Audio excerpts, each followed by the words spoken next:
hello, hello.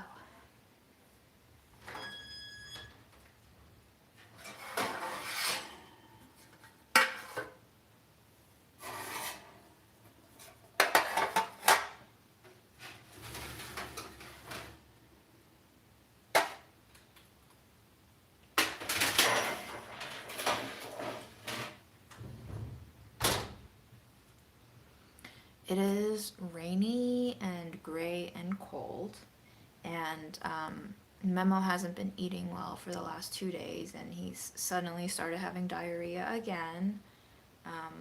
So, because it was Black Friday, I just ordered a huge number of dried foods. So I've been offering him different kinds of kibbles.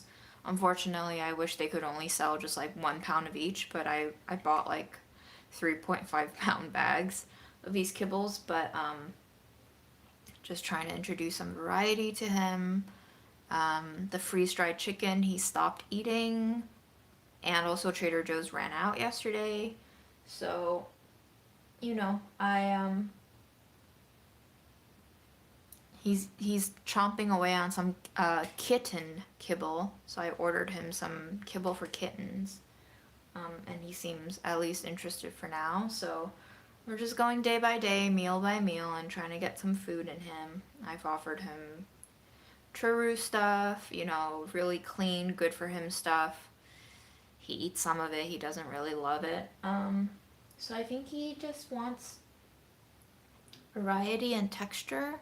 He's very particular about his kibble texture. It can't be too thick. He wants it like wafery thin so that I think it gives him this like crunchy effect. I think because he's a senior, their taste buds start going away. And so I realized this when I had COVID and I lost my sense of smell and therefore my sense of taste, that sometimes it just came down to the texture and the reverberations that the foods give you as you chew on them. So I like basically subsisted off of chocolate and potato chips. Like my entire 10 days where I lost my sense of smell and taste was potato chip driven, because that was the only thing that like gave me that crunchy thing. Um, so he's still active. He's just definitely sick. He's not eating well, and he doesn't seem to be, pooping well. He had good poops for almost a week and a half, but unfortunately took a little 2 steps back as of yesterday. Um, but he's alive, and he still loves to body slam me in the morning to wake me up. So walk all over my pillow, settle down to my chest area or my stomach area, and then he'll just kind of like plop over and drop his entire weight, which is all of 7.5 to 8 pounds, on me, to wake me up. So he's going. Anyway, I took a different routine today. I met up with some friends, so I didn't get to go to the farmer's market. So what I do have is a huge head of cabbage in the sink there. And I have lentils soaking, I have barley soaking, and I was thinking,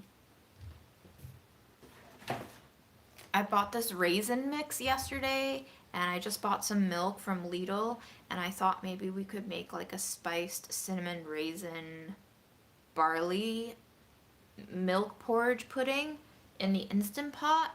Um, and we can cook the lentils with some rice. This is like fancy Japanese sushi rice that I got over the summer during the fancy food show. I still have leftovers to eat, but I also want some veggies. So I figured, because it's cold and dreary, we can turn on the oven, roast that huge head of cabbage, use up some spices maybe that needs to be used up, and just chill and hang out and eat. Um, I'm feeling pretty low energy because the weather is so low energy, and I think Memo is a really sensitive boy right now, so um, very chill. My mental health, I would say, is pretty good. I think it's like a 8.9 out of 10 right now. Nothing to complain about, but my physical energy is probably about a 5.6 out of 10, and that's pushing it, because I just walked about 25 minutes carrying like really heavy groceries. I went to Chinese stores. I bought a lot of peanuts because they had a really good price. Then I bought some snacking peanuts, and it was a huge bag. Then I bought some tofu for $1. I really wanted to taste the flavor difference between $1 tofu versus the H Mart tofu, just to see if there's any differences. And yeah, I hauled that huge head of cabbage home because the cabbage was on sale for 39 cents a pound. So that huge head was like $1.27 total, I think. And I bought some yogurt and milk from Lidl. So I've just been carrying a lot, and it's pretty cold and wet outside. So I think my body is just like, me. But yeah, that's what I'm thinking. So we're just gonna kind of fire on all cylinders and do some meal prep. I'll probably toast some oats too. I have these quick cooking oats that I bought from Lidl. And we can toast that up, maybe make some granola with it or just snack on it. Who knows? Who knows? Ooh. Yeah, that's what I've been thinking about. Yeah, Asian dry squid, sometimes they have preservatives and they have salt. They have flavorings that might not be great for cats, but it's dependent on your cat. You know, some cats like mine are just super princess sensitive, and some cats are trash cats and they can survive off of anything. So it's you know, I know a lot of people freak out on the internet and they're like, what are you doing to your cat? That's animal abuse, and cats can't eat that, you'll kill them. But I really do think there's like some amount of flex. Not everyone is allergic to gluten. Should you eat it in huge amounts? No. But, you know, salt and sugar technically aren't great for humans either in big amounts. So when people are just like, you can't feed animals that because it has sugar or salt and they're not supposed to have sugar or salt. Technically, humans aren't supposed to have sugar and salt either in the amounts that we eat it. I think we need some. We need some salt. But anyway.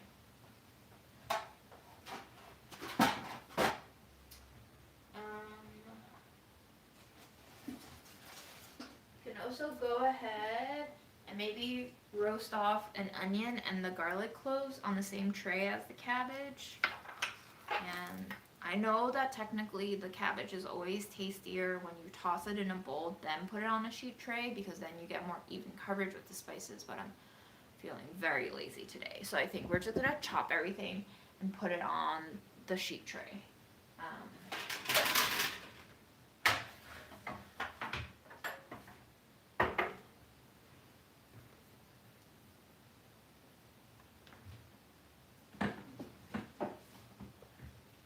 I went to Trader Joe's, got some sunflower oil, so I'll be using that instead of my fancy olive oil, which I feel really bad just like baking on a tray with, because then you end up not using all of the oil that seeps onto the tray. Okay, what is first?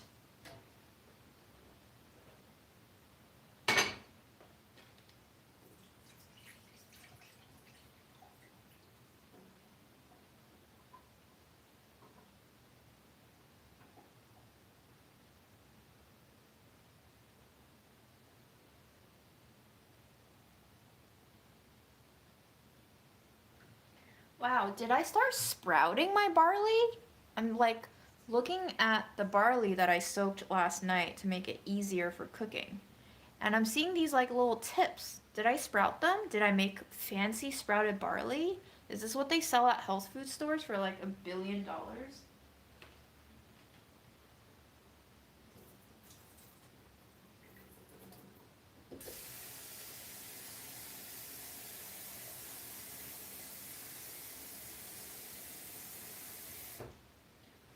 Anyway, I think we'll cook the barley first. Hi Gary, how's Animal Crossing? Oh, why is there still water in here? That's not good.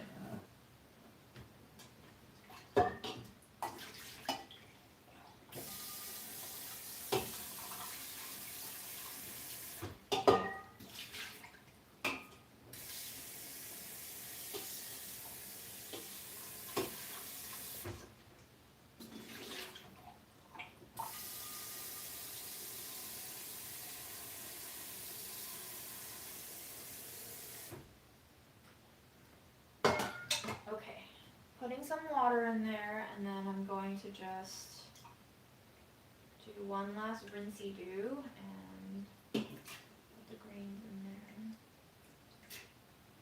You would love to learn my skills for not having food waste. Okay, the number one skill to not having food waste is to not buy more than you can eat in a weekly basis. So are you doing that first? So in terms of non-perishables, like canned stuff, grains, you can store those. You can stock up on those when they're good prices. But in terms of like fresh fruits, vegetables, meat, do not buy more than you can eat. Be realistic and rather run out of an ingredient and make do with your pantry staples at the end of the week than throw out stuff that's spoiling. So you, like, most of these tips is just being honest with yourself and having a knowledge of your own habits. I think Americans tend to buy a lot of food and then they throw it out because it's spoiled, because they don't have time to cook. So that's a biggie for avoiding food waste. Because if you don't have food to waste, you won't waste it. That's my number one. Okay, I'm going to go in with 2 kinds of cinnamon. This is royal cinnamon from Burlap and Barrel. You know, I'm a spice girl. Then I'm going to add in... Where's my other cinnamon? Do I have my other cinnamon? Oh, maybe I don't have my other cinnamon. Okay. Well, I'm going to add in some vanilla powder because I'm blessed with spices.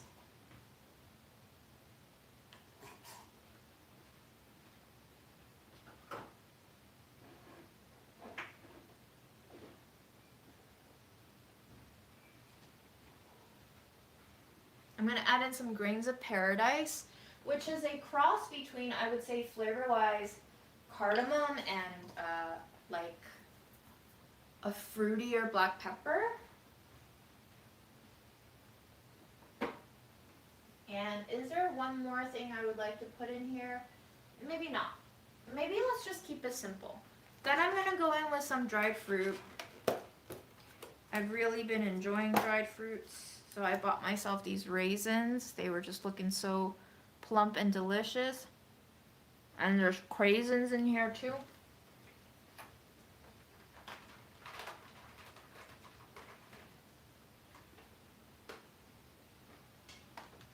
Wow, look at this ginormous raisin. Delightful.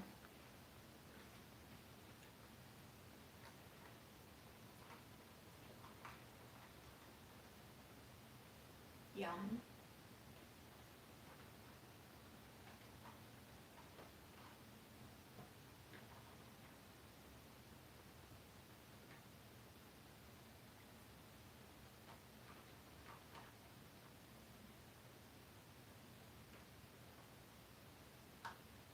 Sorry, I want to pick all the yellow raisins to go in there because I don't love yellow raisins that much, but I love the green raisins. So these are the skinny, tall green raisins. Those are my favorite. The yellow ones, good. Not my favorite. The purple ones, you know, whatever.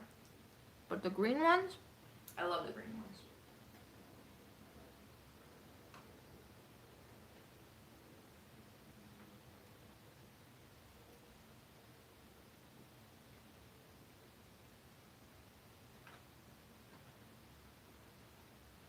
Okay.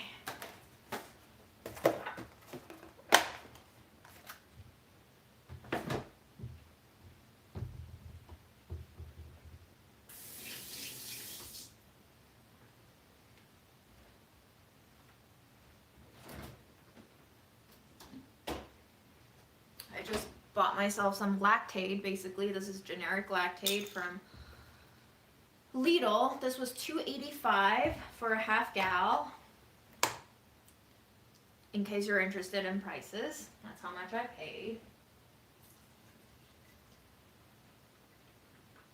I'm kind of eyeballing everything.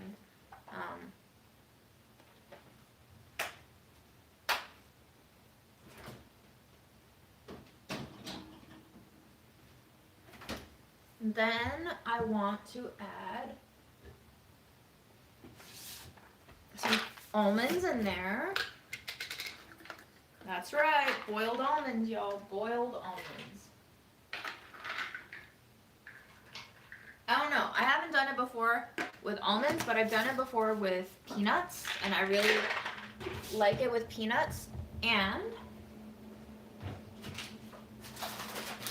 this is the peanuts that I bought. I bought 2 bags, each 3 pounds, and this was $4. So about $1.33 per pound of peanuts. I thought that was an excellent deal. So I'm gonna go ahead and add some of this in.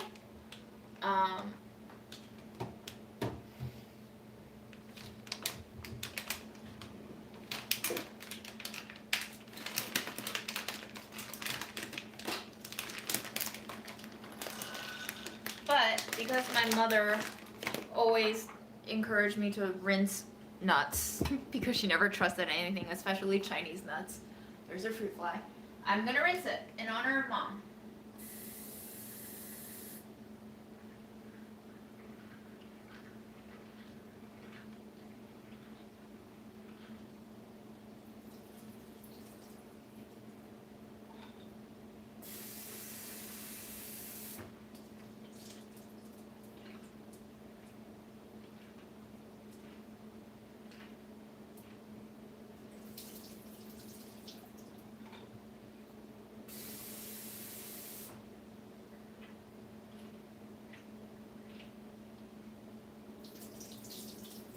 Okay, I hope Mom approves.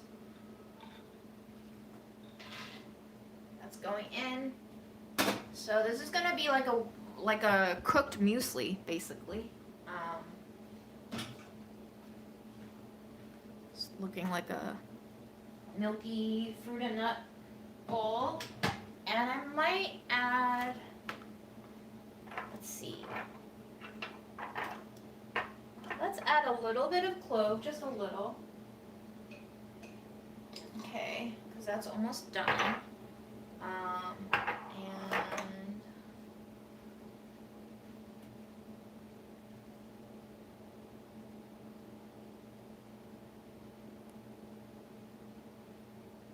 And I wonder where my other cinnamon went. Did I give it away?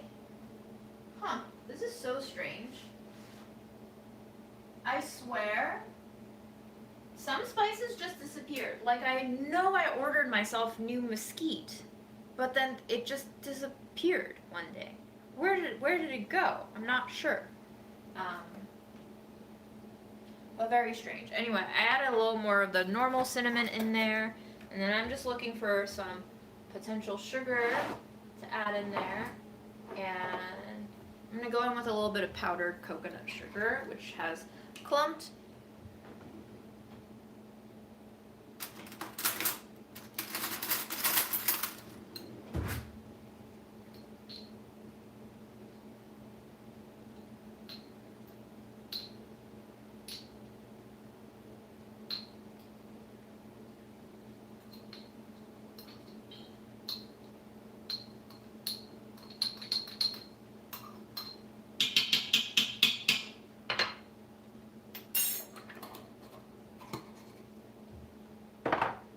Okay, I think that's pretty good, yes.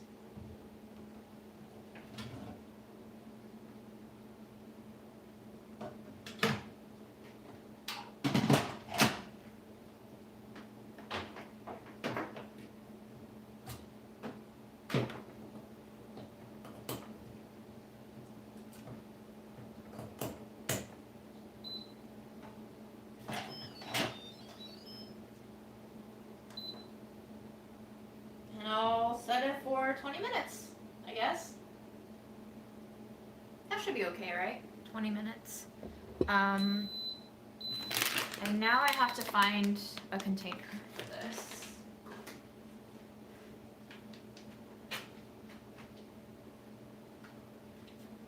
I have a lot of my empty protein container that should fit.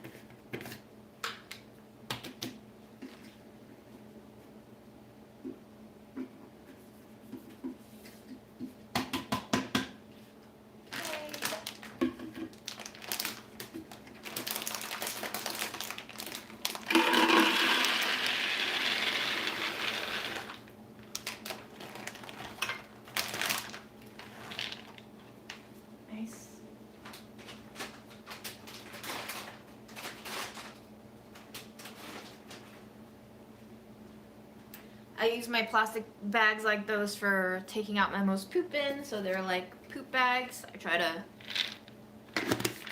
use my plastic a little more than once, whenever possible. This shit, I'm not going to be able to reuse, unfortunately. This shit is just junk. But I will label this container peanuts, or I will forget what is in here.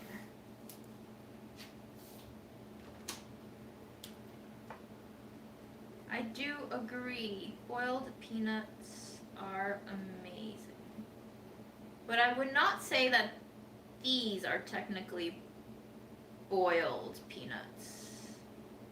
I would just say these are stewed peanuts.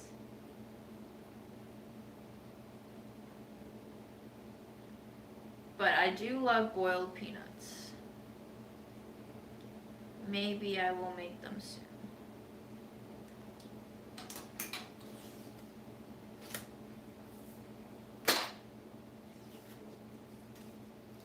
Yes, a lot of protein powders are contaminated with lead, especially the vegan ones.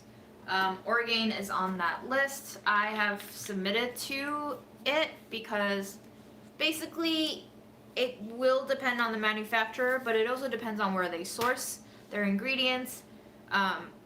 Vegan protein powders are made from peas, beans, which are very dependent on the soil that they grow up in, and a lot of soil is contaminated right now. So if we have water contamination, if we have soil contamination, anything that grows out of that soil will be contaminated. That is why chocolate, cacao has a lot of lead, and cadmium, I think, is the other heavy metal in there. It's just, it's from the ground. So I don't drink protein powder every day, but I have it as a supplement because I don't eat a lot of meat, so sometimes when I feel a little bit sluggish, I'll fix myself a mug. But yes, dose your poisons.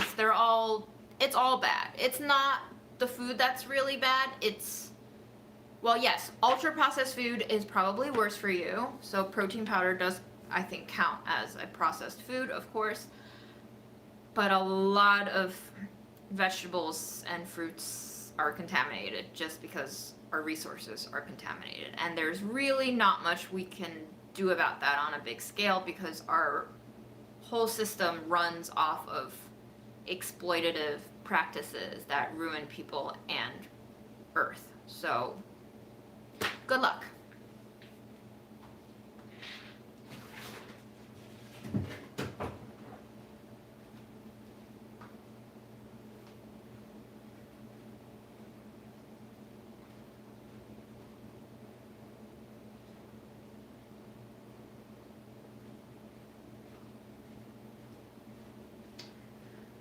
Okay.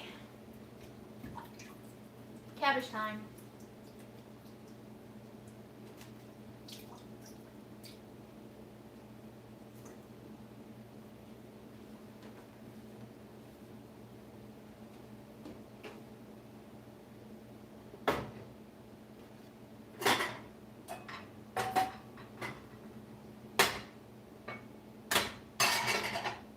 Also, you might want to be aware of who's running these studies and doing these exposés. I read a comment somewhere, obviously no one is trustworthy, you have to diversify your resources for news and commentary, but like Consumer Reports, I think was the organization that came out with the study about the lead content in protein powders, and like who knows who funds them, I don't know. Like, could you eat less protein powder? Yeah, probably. Is it good for you? Probably not that good. But, like, a lot of things that we do is not that good, and we still do it, so. You decide for yourself. All I'm saying is there is no one thing that's going to be guaranteed correct.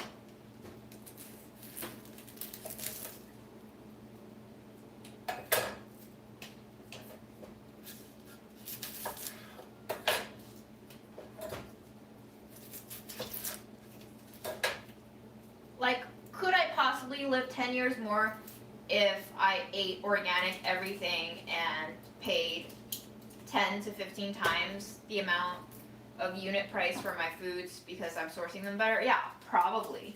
Can I afford it? Probably. I can handle it. Can 90% of the people afford it? I don't think so. So, to a certain degree, it's just a matter of like, how realistic is it to protect yourself from all of these worries? Is it worth the mental strain of trying to avoid all the things that are bad for you? Is it even possible? So, anyway. Anyway. I'm going to oil the tray first so that it's basically acting as a sort of skillet. Then I will slice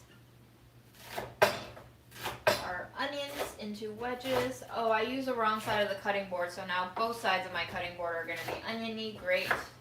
Lovely. That's what I needed. And I'm just going to like swish it and distribute the fat across the bottom of the sheet tray so that hopefully we can get some nice browning.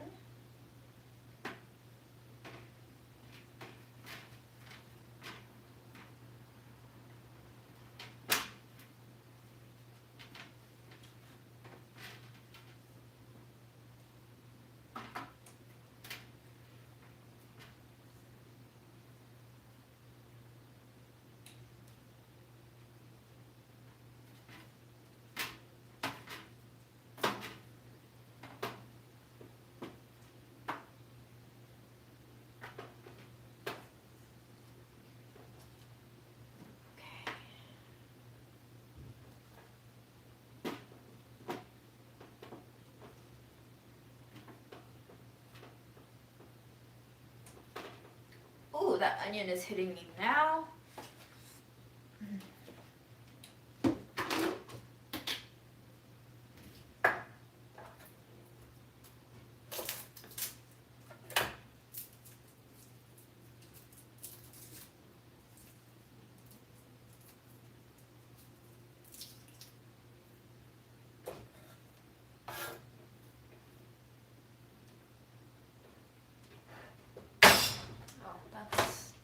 Not a great place to smash.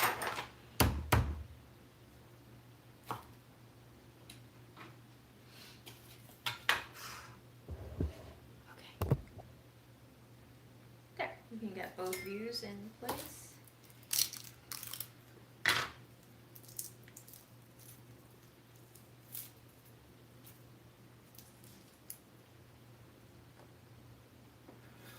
Yeah, my building also had a water shut off, and the water was kind of funky the days leading up to it. So I wonder if they found something, which is why they shut it off to work on it. But you know, the city will never tell you if water is contaminated, I guess. Why give you the panic when shit's already gone wrong?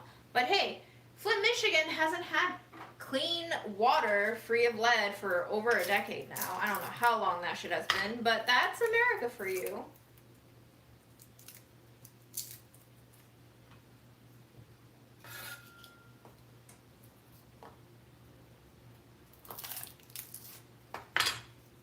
Yeah, I heard about the Campbell's soup thing, and what's funny is that the person who blew the whistle on that comment got fired, of course. But that person then countersued, which led to the person who said the racist shit being put on leave. But, you know, if the person hadn't countersued, we know how that would have gone down. Corporations all do the same shit, guys. It's all about profit for them. We shouldn't be surprised anymore, honestly. That's just how things are, right? We can fight back, but we should not be surprised.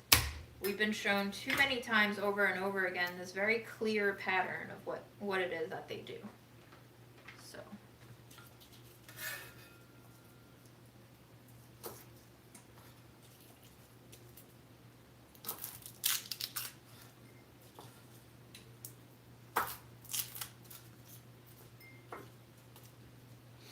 It's it's just how the system works, and you know, there's really not one person to blame. It's just how the system works. It's how we keep all these things running. So if we're not ready to give up shit, then things won't change, right? Because we're not ready to give up the way we live. So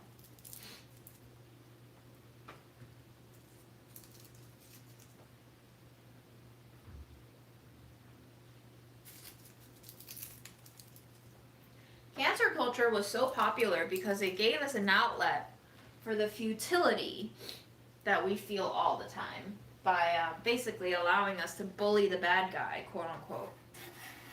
But the bad guy is just always a scapegoat. You can say all you want about Trump, but like, why is it that he's still in office? You know, it's because other people are fine with him being there, right?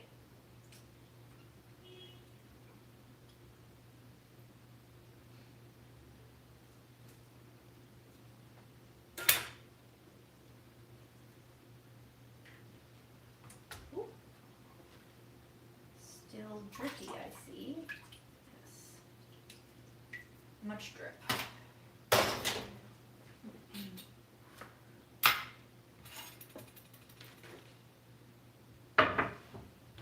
And it's not just the United States. This is how it works everywhere.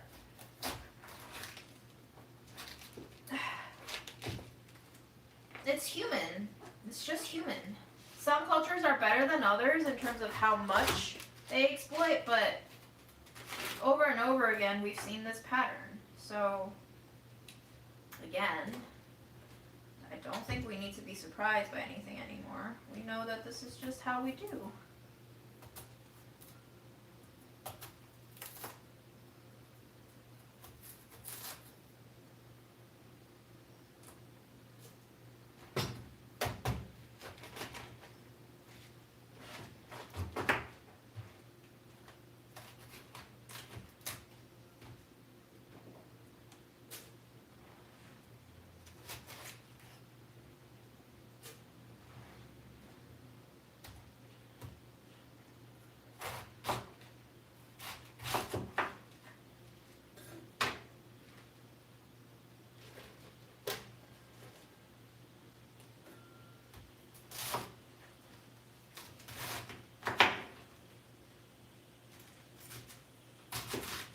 I'm definitely not going to get the roastiest, toastiest, browniest, goldenest cabbage because I'm going to put them too close to each other. But if you wanted to have really nice roasted cabbage, you should definitely space them apart a little bit more. But I just want to get it cooked.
I'm going to have to drizzle a lot more oil over this. Otherwise, it's just going to turn into cabbage soup.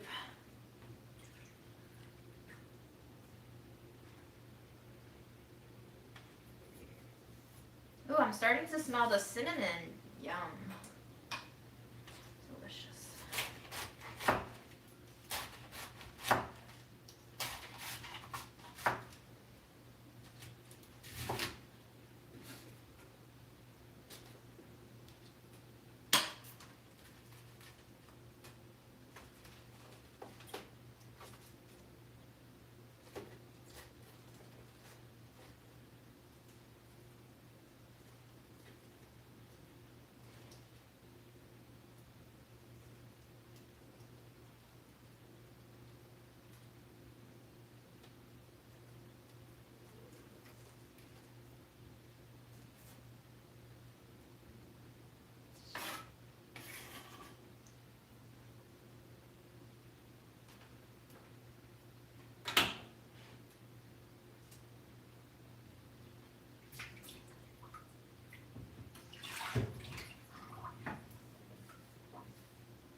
Okay, oil, spices. I have this umami blend that I haven't used in a long time. This has onion powder, garlic powder, mineral salt, tomato powder, smoked paprika, silk chili, black pepper, hing. That sounds promising.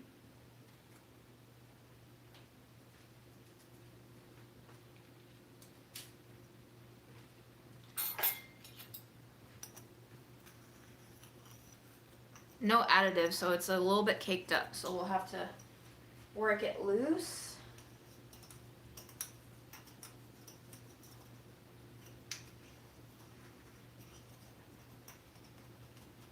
Is there salt in here? Yes. There is salt. Okay. I just need to know how salty it is, so I'm gonna take a chunk in my mouth.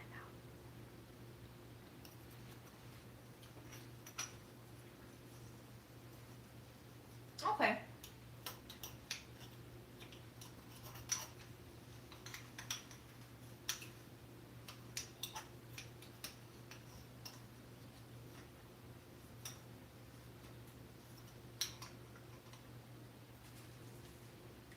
I'm gonna throw on spices first, oil it, then maybe throw on even more spices. We'll see. Not really thinking things through today.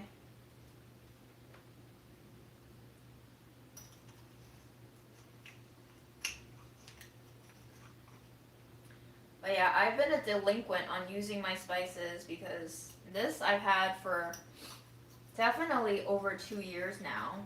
Spices, you know, obviously don't expire, but I'm trying to not let them completely get forgotten and go to waste, so I really want to use up some of my older spices before they get too old and sad. And there's always new spices coming down the pipeline, so I'll never, for as long as I work at Burlap and Barrel at least, run out of new flavors. Lucky me.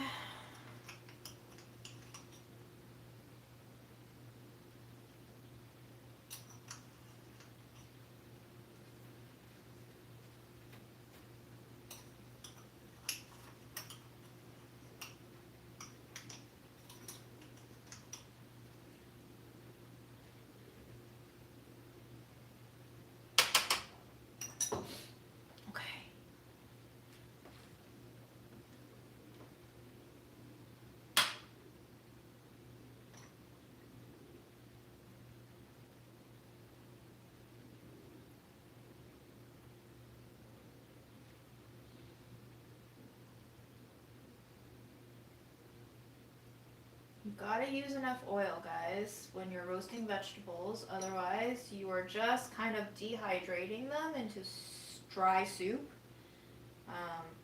So yes, I did use a lot of oil just now. But hopefully it makes the vegetables tasty and me less miserable during the winter months.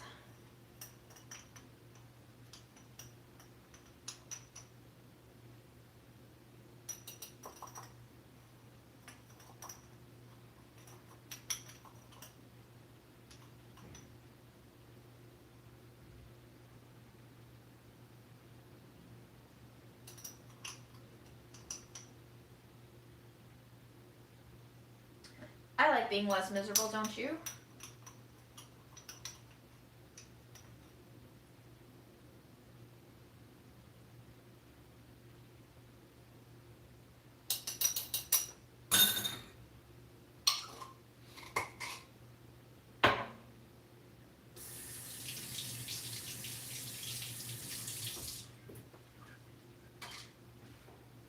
Gonna turn on the oven, which I should have done earlier, to 375.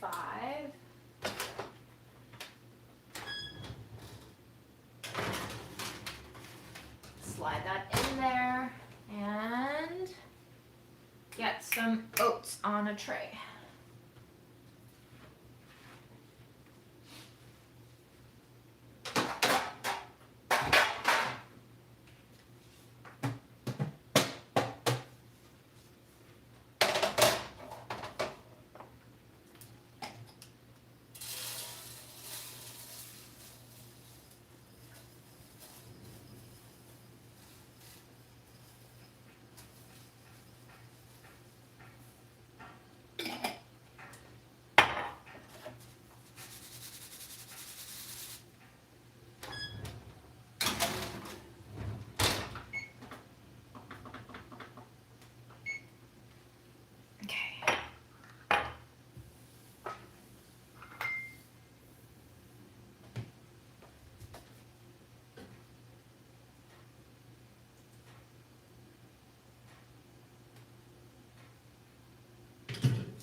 Babes, we want to see ya.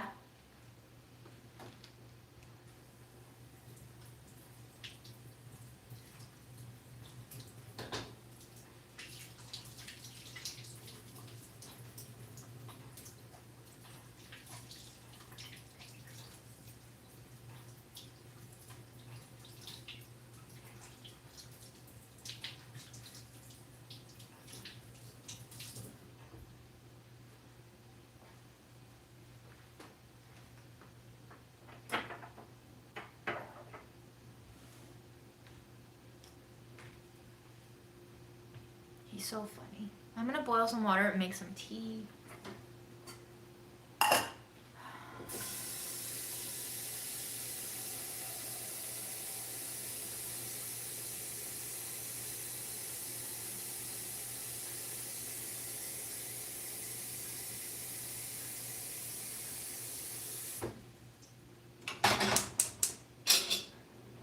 And I think while I feel energetic enough, I'm gonna cut up the carrots that I have in the fridge, because if I don't prep my vegetables, I end up never eating them, which is very frustrating.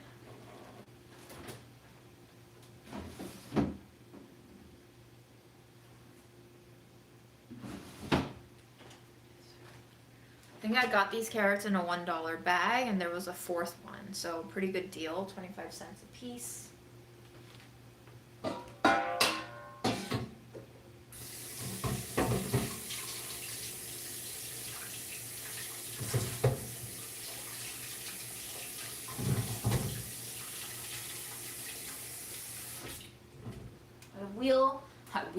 I will go ahead and peel them.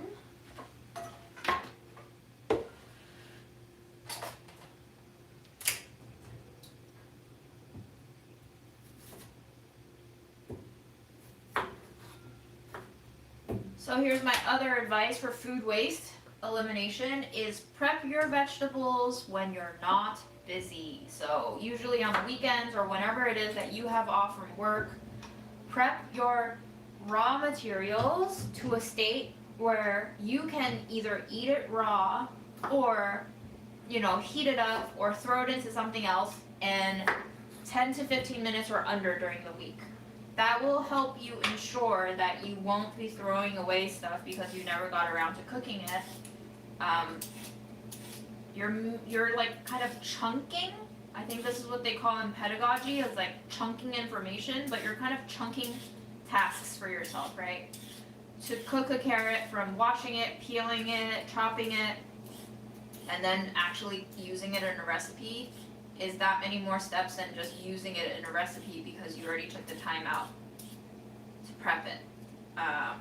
So just how do you help yourself kind of divide up the work in such a way that it's not such an overwhelming task to eat fresh food from scratch? But it's just like, you know, listening to me tell you all my tips for cutting down food waste is like listening to a doctor tell you you should go to sleep earlier. I feel like at the end of the day we all know this, we just don't have the time or attention span or like ability because we have other demands to actually put it into action. I've known that I need to go to sleep earlier for half a decade now. Do I do it? Sometimes. Why only sometimes? Probably the same reason why you still have food waste.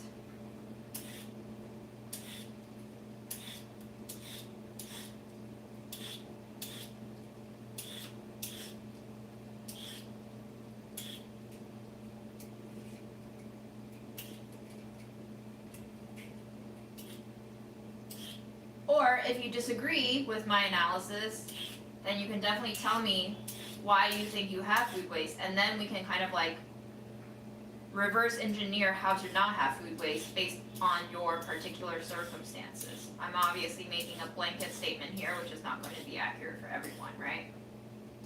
Everyone's situation is a little bit different, so.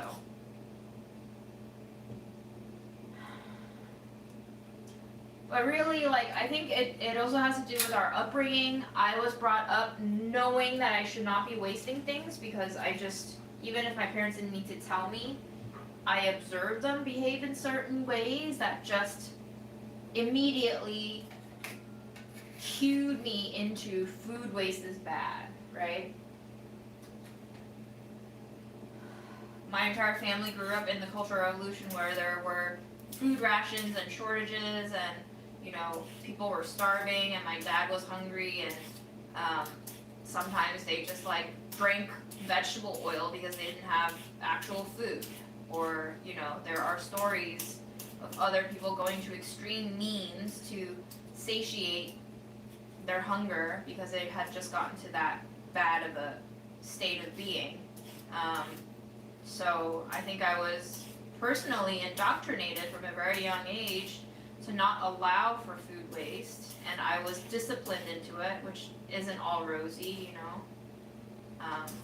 I was a picky food eater as a kid, and my mom force-fed me Chinese medication to like open up my appetite. My dad basically like verbally like abused me, if you want to use those terms, but like shouted at me enough and made me cry enough that I didn't have a choice but to eat what was put in front of me.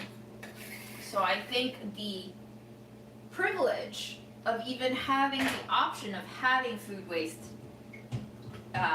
is a very different reality.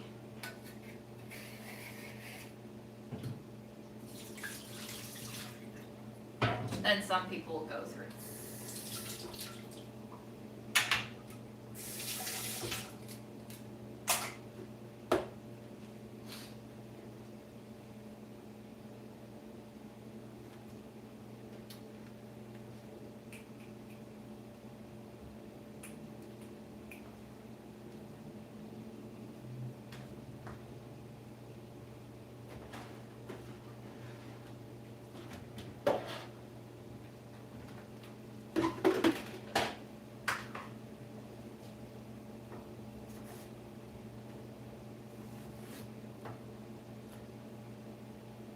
I'm about to make lentil soup, so I think I could chop up some of these to prepare to go into the lentil soup.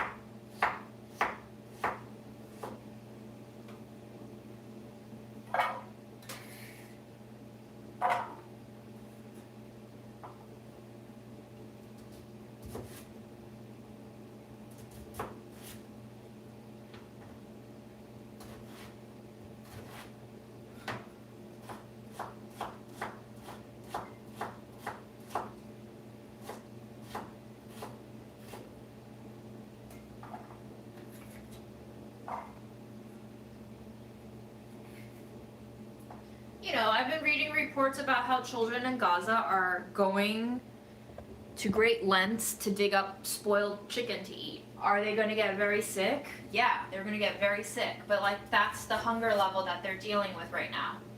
So sometimes it's a I don't want to, and sometimes it's like a I don't have a choice to.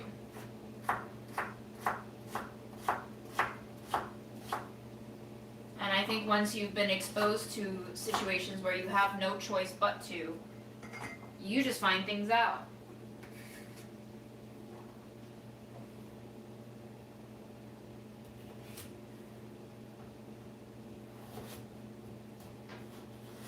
You find ways to do what you thought was undoable before.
And I kind of, sometimes I think of my thrifty habits as training, you know, like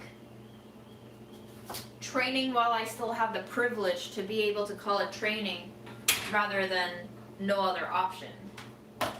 How much can I make something stretch? How creative can I get with this? How little can I use? How little can I spend? Like those are all exercises really.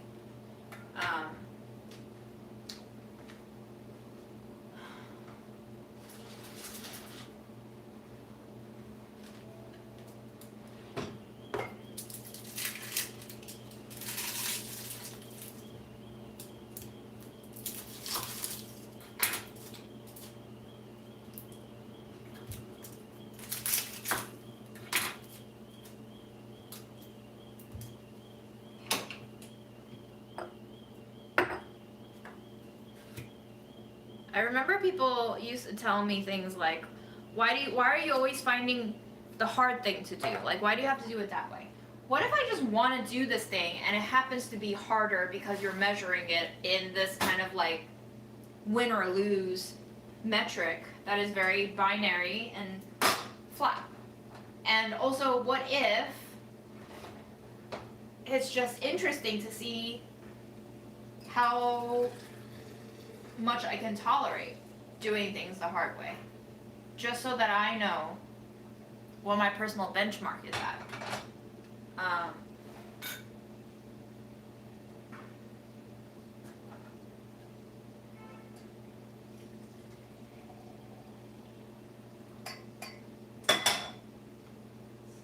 It's kind of like, what happens when you stop prioritizing ease all of the time?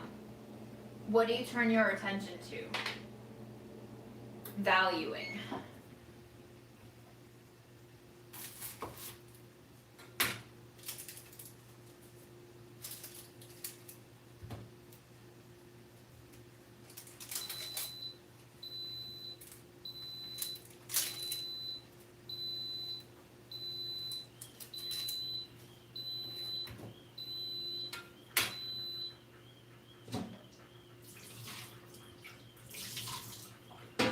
That was our barley porridge beeping.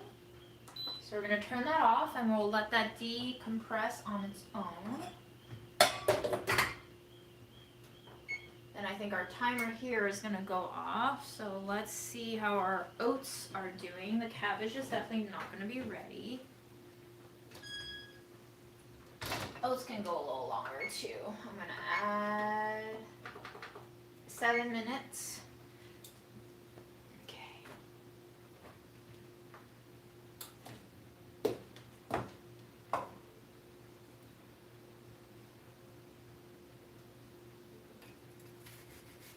I'm chopping up another onion for the lentils that we're about to make.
I actually think what I might do is saute the onions and the carrots first and then make the lentils. That way I can like almost reserve it as a little bit of a topping.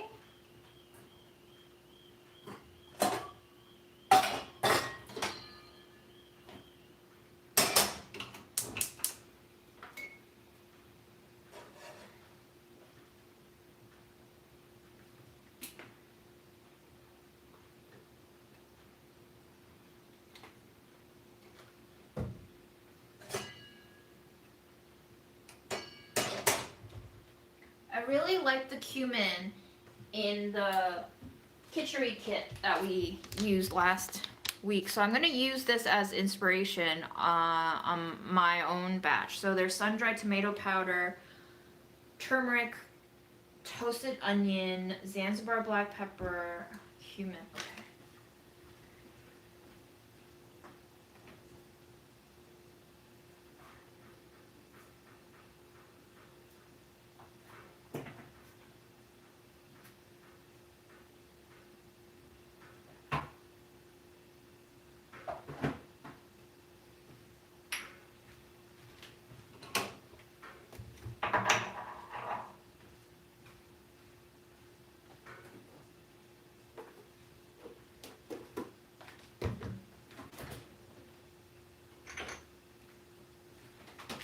I don't obviously know the proportion of these spices, but usually the most like voluminous spice is listed first. So sun-dried tomato powder is first.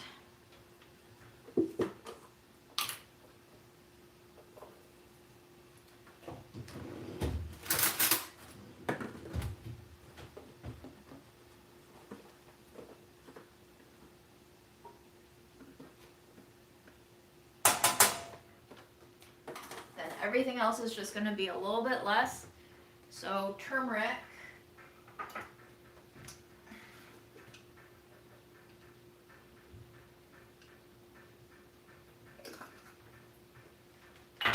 Okay. Then toasted onion.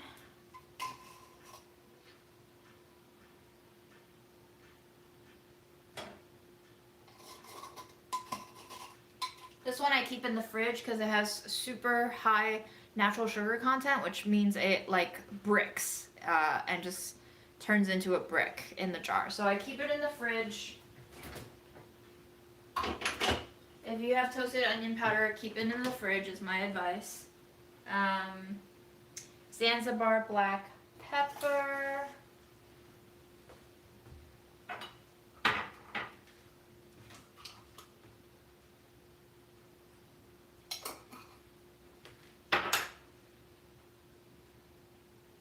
wild mountain cumin.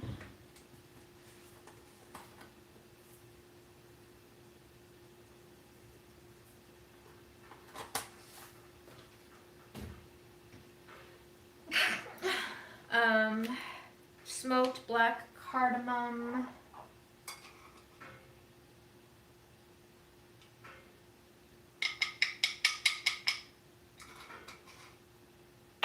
I'm going to add in some nigella seed just for my own health benefit. This was not in the original spice recipe, but nigella seeds are apparently very good for you. There's sea salt and there's Red River coriander. Okay.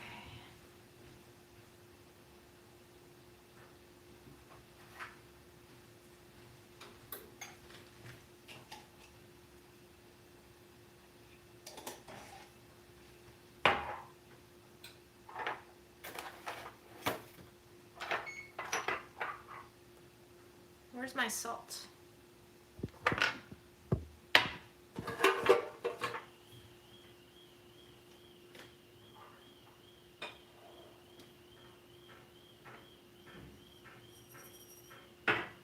Huh, okay. Well, I'm gonna use black mineral salt because I can't find my sea salt.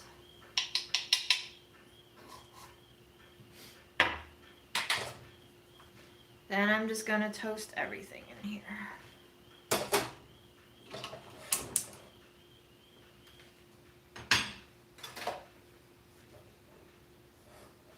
Low heat so nothing burns.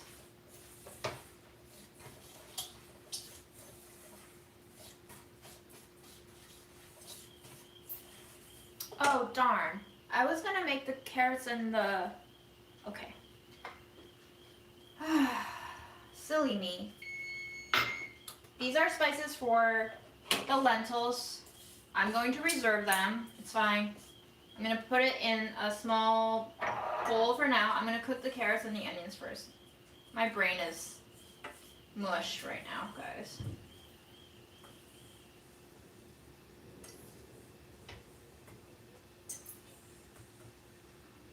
I'm gonna reserve just like a tablespoon of all these spices for the carrots and the onions, but the rest will go into the lentils.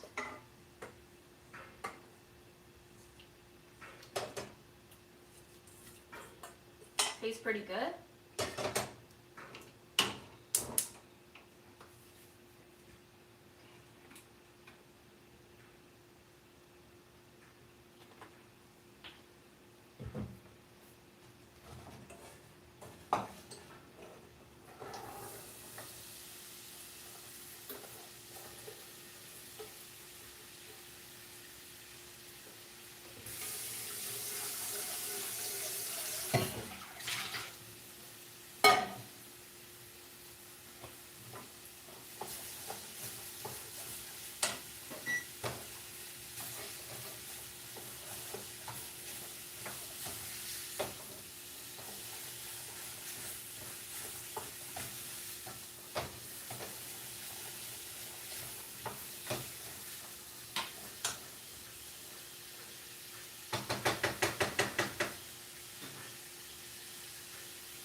Oats are toasted. Cabbage is cooking, but definitely not cooked yet. I'll put on 20 minutes for that roast. We'll check back later. This is going. I'm going to start rinsing out my lentils and rice.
much rice am I gonna use? No idea.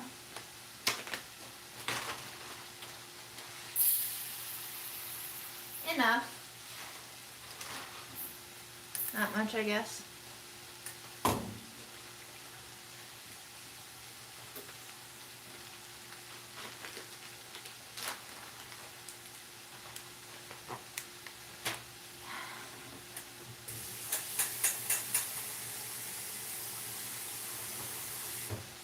You don't need to pre-toast the oats if you're gonna make granola. You can just make your granola, and you can follow any number of recipes available online. I'm toasting that just because I like having toasted oats. Sometimes I just eat it with honey, dry, with nuts, and peanut butter.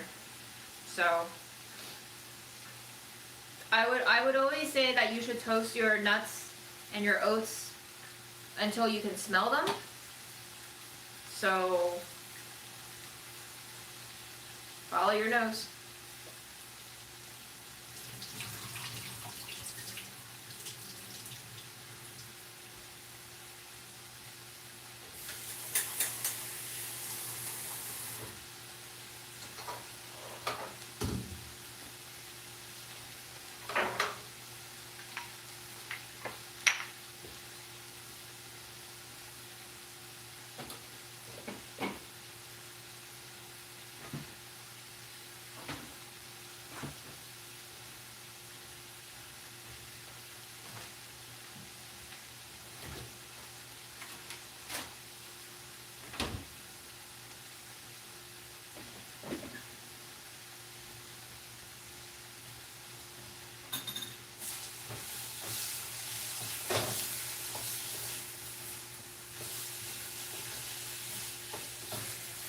I'm going to cook the onions and the carrots until the onions start to look a little browner and jammier. Not burnt, just caramelized.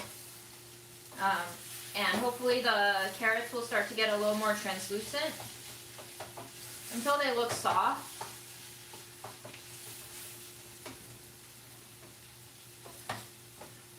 I will just throw in a little bit of water. I see a little bit of uneven browning and burning happening. So I'm just going to get a head start on shutting that down.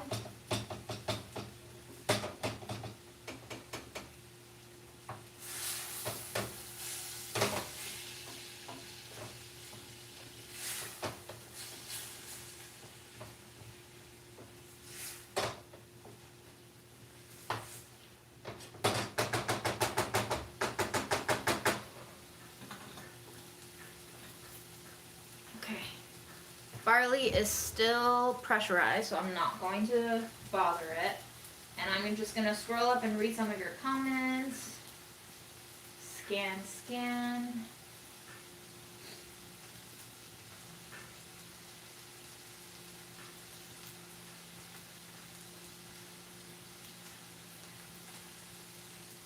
I have tried to make improper kimchi, which is like not properly fermented kimchi, just like a quick kimchi. It was fine. I would not do it again because it makes my skin flare. All the chilies, all the nightshades kind of wreak havoc a little bit with my autoimmune symptoms. Not disastrously so, but just not enough for me to want to make kimchi. So as far as like sour pickled things, kimchi is not on my top of list because the peppers really irritate me. But I wish.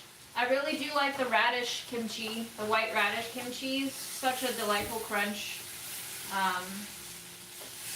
I'm not a big fan of cabbage, Napa cabbage kimchi. I don't like the texture as much. I like my pickles to have a little more crunch.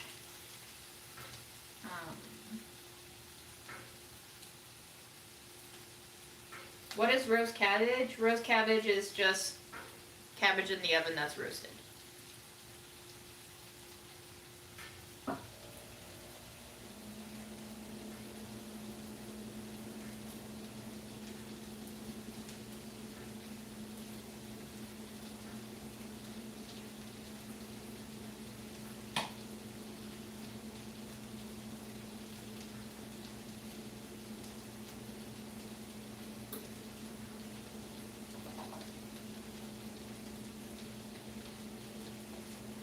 Yeah, some people go the other way, right? So like Valeria said, my food waste is due to poverty in childhood. Sometimes we didn't have enough food, so I feel better having a full refrigerator, even though I don't feel like cooking every day due to low energy.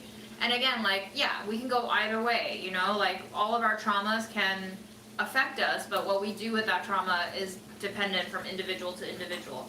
For me, I feel bad when I waste food. So I have like this internal mechanism that really punishes me for wasting food. So I don't do it because it makes me feel awful. But for some people, it's worth having that sense of security. And like, not to say I don't hoard. I have probably, I don't know, 6 to 8 months worth of dried goods in my pantry and stuff and freezer that I probably don't, if we had like a shutdown, I won't starve probably for at least 4 months because of how much stuff I buy in stock. But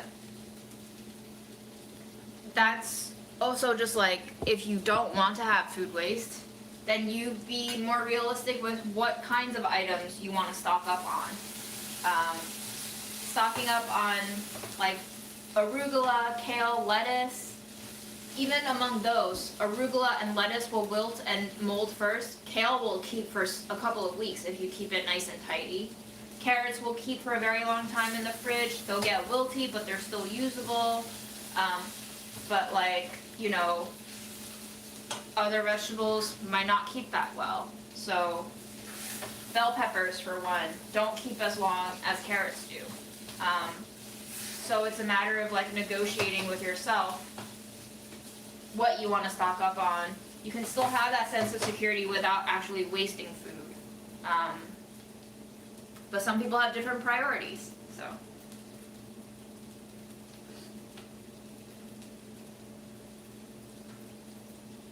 Okay, someone else said, when I go into a supermarket, I'm completely overwhelmed, end up buying things that don't seem to come together for meals. That, my friend, I'm gonna be laying on some harsh Asian mom toughness, is a lack of creativity and willingness to experiment.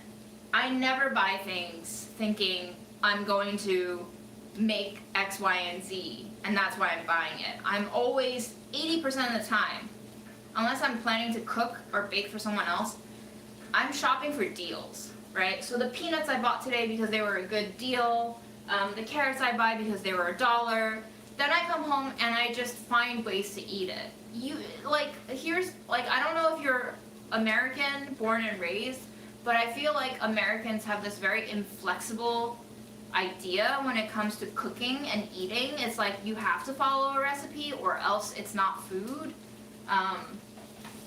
which is a stance that I personally had a hard time dealing with because like I kind of got bullied by coworkers for not showing up to work with proper meals, like because I would just cook whatever I wanted to eat and then bring that, and then they would make fun of me because that's not a proper meal for lunch apparently. But food is food. Food is what nourishes you. If you have a carrot and an onion, there's probably like 20 different things you can make with an onion and a carrot. I'm exaggerating, of course. You need some starch or some protein to give you that variation, but like you can roast it, you can fry it, you can stir fry it, you can boil it, you can steam it, you can eat it raw, you can pickle it, you can bake it into a cake or a quiche. Like, there's just endless amounts of possibility. So I don't know what's keeping people from, like, this is what I'm trying to figure out as a content creator too, and also at Burlap and Barrel. We're like trying to figure out how to get people to cook with more spices so that they buy more spices, so that we can buy more spices, so that our farmers get paid more, you know. And I'm just like, we're always creating recipes. Why can't we teach people how to cook for themselves outside of this like garden of recipes, right? Because there's a whole world beyond just recipes. So this is a very fascinating topic for me as well, because I don't know what will motivate people to like think outside the box. You have 5 ingredients, it doesn't seem to come into a recipe in your mind, but it can. It can. So what's keeping you from thinking about what you can do instead of what you can't do with these things? That's like a true, genuine question that I have when thinking about why people get stumped on what to make.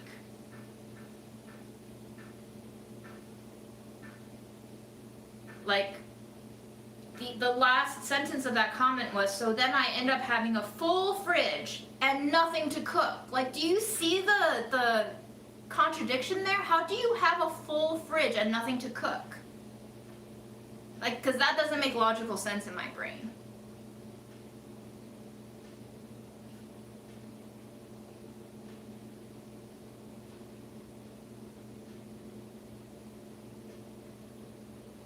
And yeah, like, I grew up low income too, so when we came to the United States, we didn't have a lot of financial security, and my parents didn't speak English, so their, job and career prospects weren't great.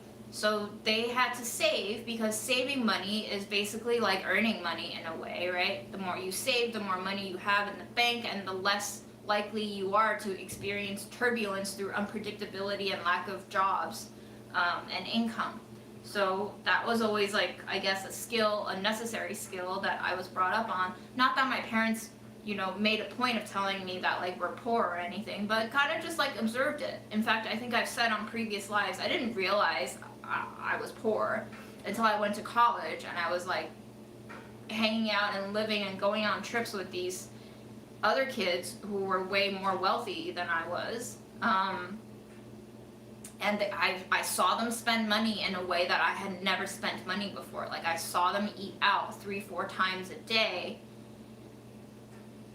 $20 at a single place 4 times a day. I'm just like, holy shit, like, that's $50, $60, $80 a day on eating out. Like, that's the amount of money that I currently spend probably over 2 to 3 weeks, depending on how fast I go through the ingredients that I buy with that money. So it's all relative, I don't think I was poor growing up because I had all of my necessities met. I never starved. I was never for want of shelter or clothing.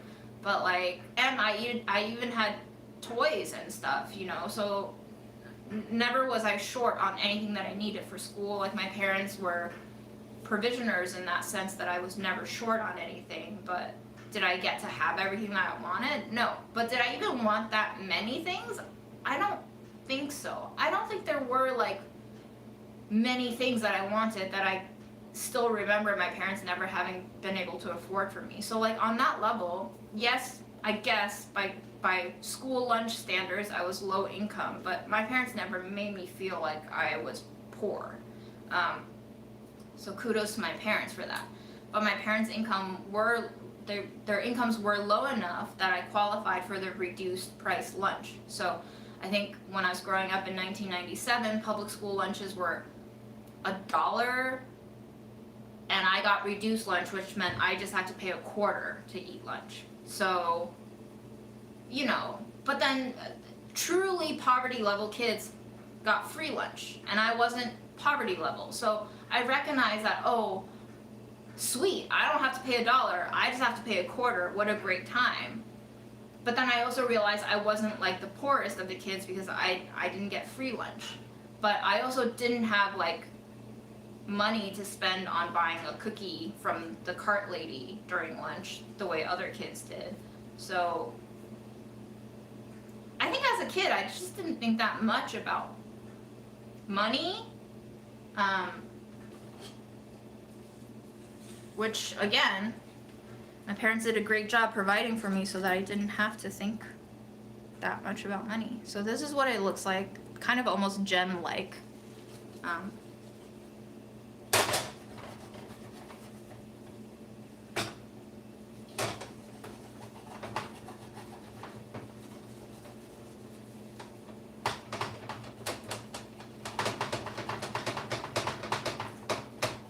Just scraping the fond off of the bottom there so that nothing is burning as we go into the next cooking stage.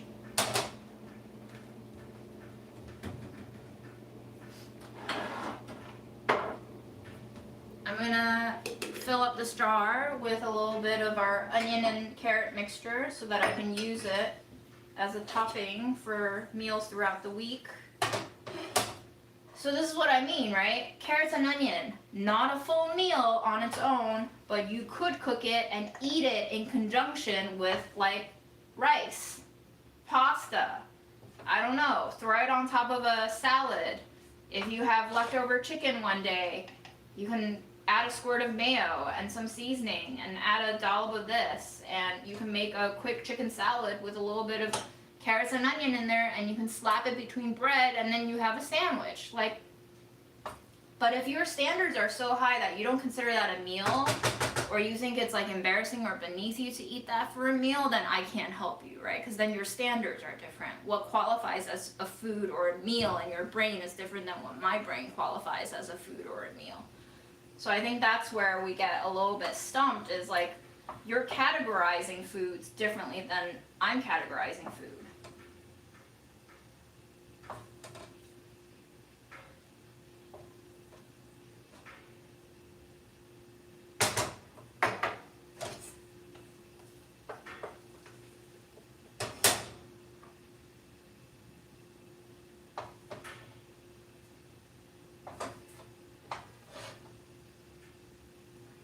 And like, I kind of like eating leftovers. I like reassembling leftovers in different ways and creating different variations. If you kind of dread eating leftovers and you expect yourself to cook something fresh every day, yeah, I can see how that can be really taxing. Like, I can't cook a fresh thing every day. In fact, that's one thing that I've been thinking about lately, is like, if I do a video again, maybe I can like do a Dear Diary, here's what I cooked fresh today for myself. But just thinking about it made me tired, you know what I mean?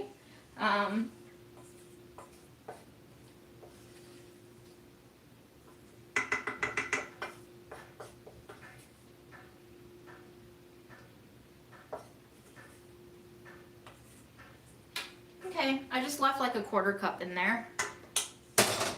Again, this can go on top anytime. I'm gonna check up on our cabbage, which just beeped. I'm going to move the oats off here.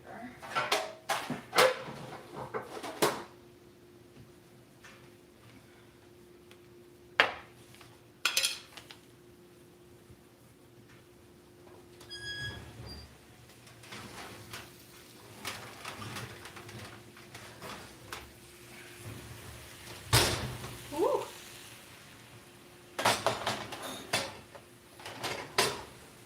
I think we can go a little bit longer, but I do want to toss them and flip them a little bit.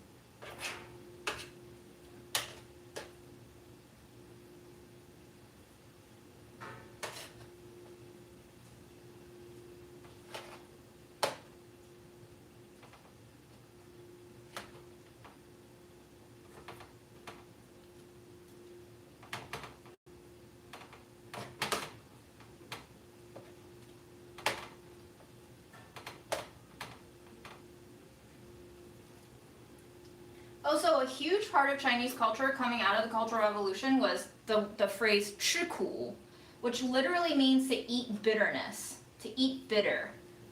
Because there was so little to eat, and the kind of conditions of life were so difficult that like it became this kind of necessary virtue to be able to quote unquote eat bitterness, to like endure basically unideal conditions where you didn't have a lot and you just had to make do.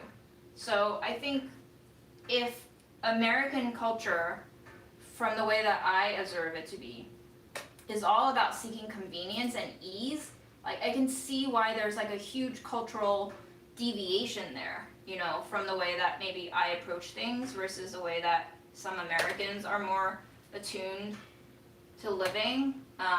And even I would say like Chinese folks who are really wealthy, you know, there's a whole generation that they call 富二代, which is like wealthy second generation. They're like the nouveau riche of China, and they just have immense amounts of money. If you live in New York City, the 富二代, the nouveau riche of Chinese immigrants, are all in Long Island City. Not all, but a lot of them are. Okay, so I flipped them, made sure that they're kind of coated in oil. We're gonna return them to the oven, maybe go for another 10 to 15.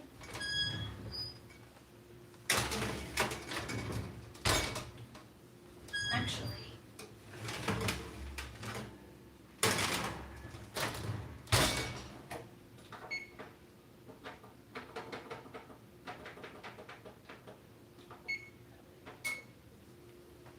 And do I want to toast anything else?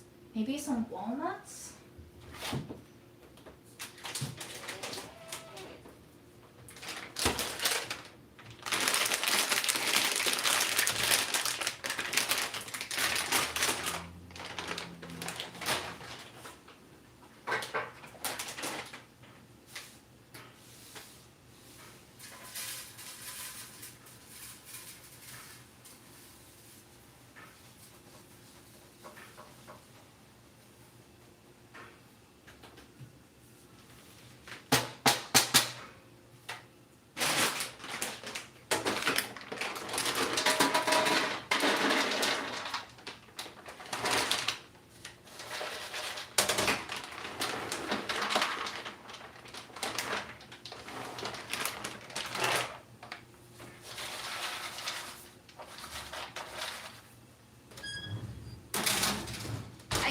What I'm realizing and trying to say here is that, like, if you're not used to having less, it's a new skill set. So I guess it makes sense why people ask me, how do you do this? Because they've never had to, like, do it. They've never had to do it. Okay, things are clicking in my head.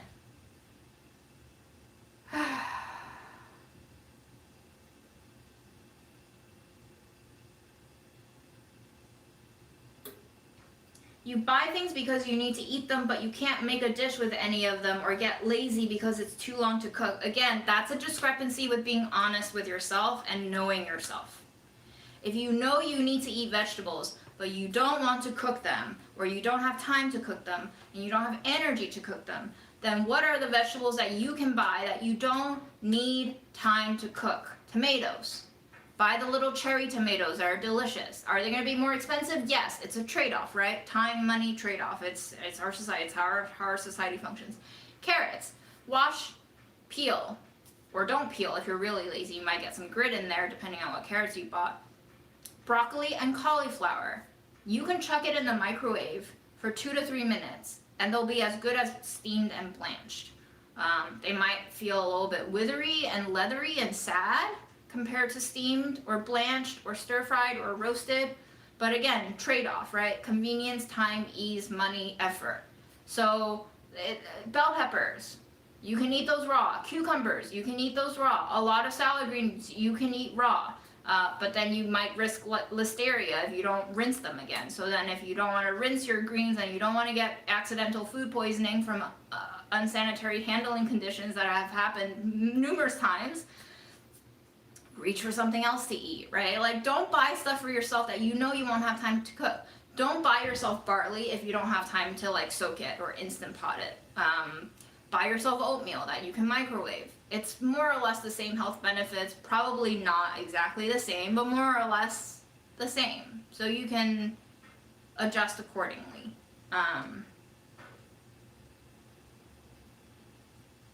What stuff are you doing the hard way? Oh, it's easy for me because it's what I want to do, right? Hard is also a relative, subjective thing. So I think other people were like, you can do this. So like when I was testing for piano examinations, I always chose the piece that was more technically hard, but it sounded more melodic and like emotional to me, so I wanted to spend my time learning it. But for other people, they were just trying to get a high grade on the test, so of course they were going to go for the least technical challenging one to make sure they ace it, nail it, and get the highest grade and do what they're supposed to do. So you could say I'm like a dumb bitch for doing hard things when I don't need to do hard things, because most people just test for the examination to get the grade and then use the grade to go somewhere in society, right?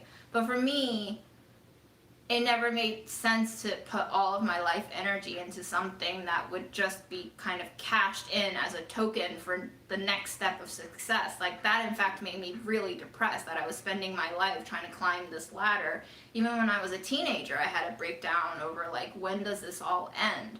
So I think for me, it's the easier thing to do to pick something that brings me some instant fulfillment and connection rather than to be able to choose an option that is less effortful, more payoff, but also more soulless or soul-sucking, depending on how you think about it.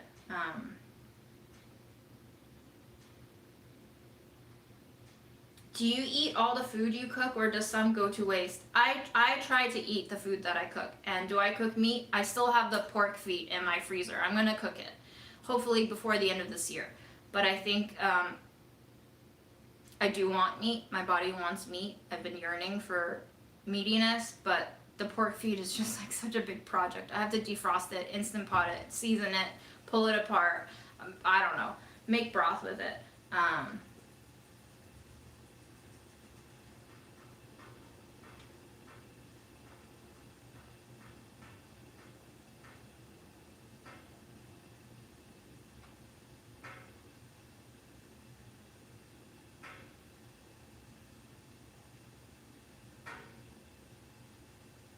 I usually cook enough food to last me 3 to 4 days on Sundays, because the start of the week is usually busier for me mentally in terms of work.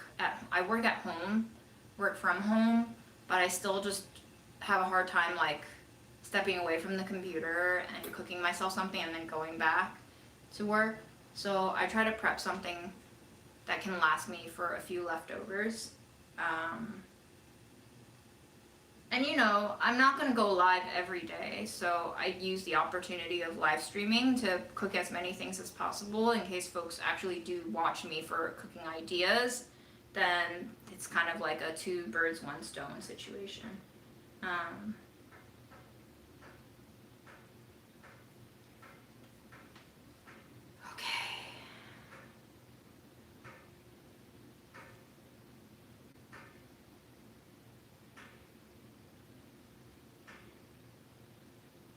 You've been on the job 4 weeks and your manager is already bullying you. That sucks. I wonder what your manager is going through.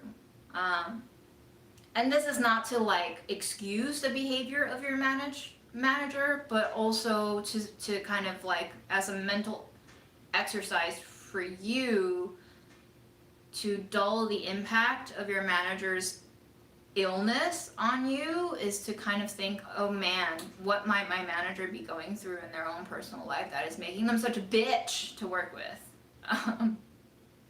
And then once you kind of like create a little story that explains why they're so bitter, maybe it makes it easier for you to just kind of like shield and deflect whatever shit is coming at you. Maybe. But I'm sorry you have to deal with that. Is June streaming on Twitch or something? Nope, just on YouTube. I am very low tech, and Aaron tried to get me on multiple platforms at once, but that setup was too intense for me. So you're watching me off of my Pixel 2 XL from 2017.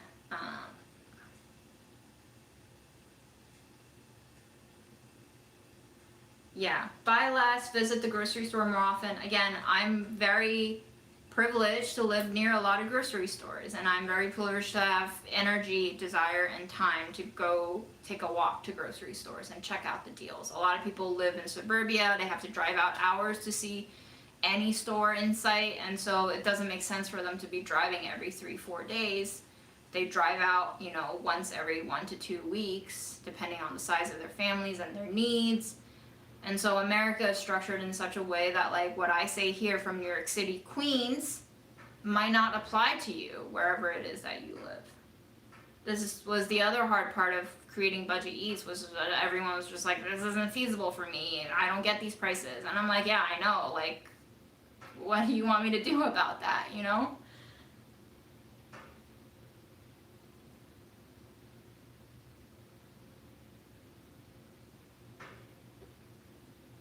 Yeah, starting with a single item instead of thinking it as a recipe. Exactly, Gary. I think about the ingredient on its own. I like a lot of bland flavors, probably because I had kidney disease growing up as a kid, so I wasn't allowed to eat a lot of salt, among other things. So I was like very bland diet for years when I was trying to get that kidney disease to kind of calm down and not kill me.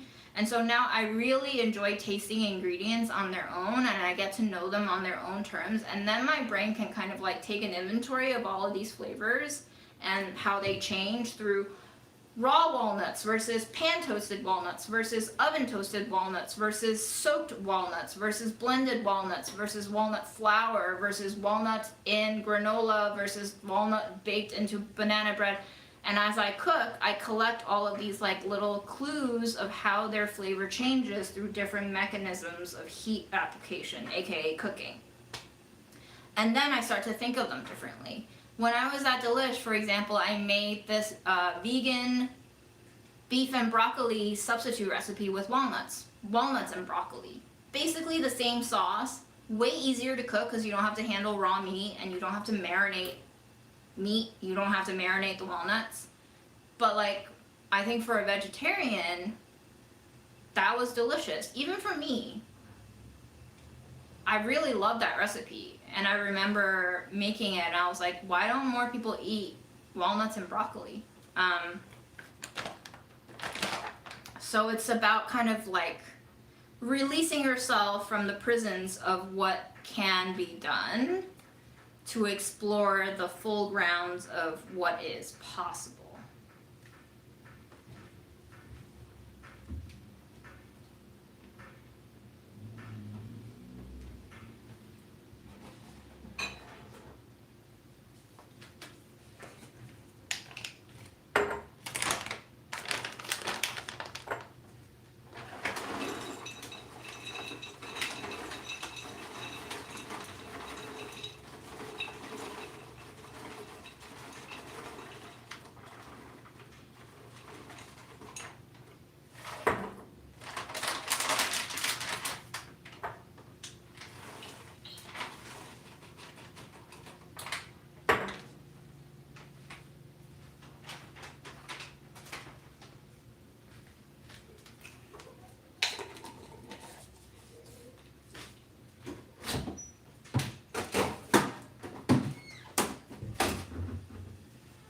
I store my walnuts in the freezer. Walnuts are very fatty. They can go rancid very quickly, especially in hotter temperatures. So that's another food waste prevention tip, is store things as cold as you can unless you can't. AKA freezing whole eggs is not recommended, but freezing some cheese and butter, totally, probably okay. I'm gonna turn off the oven, just gonna let it bake on. Walnuts seem fine, so I'll just let them go. And I'm gonna start on my lentils. The barley just went down, so as soon as I get my lentils going, we can get the barley out. Give it a taste. Here's our beautiful sushi rice. Wow, this might be glutinous sushi rice actually.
I'm gonna eat this cabbage leaf that was quite roasty toasty.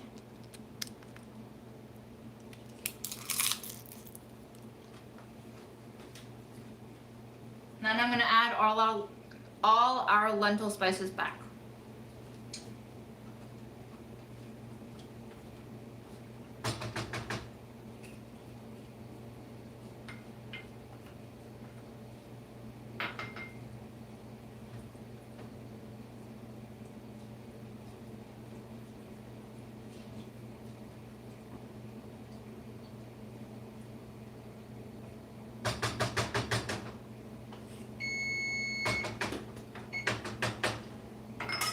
And I'm gonna try to find a lid for this pot.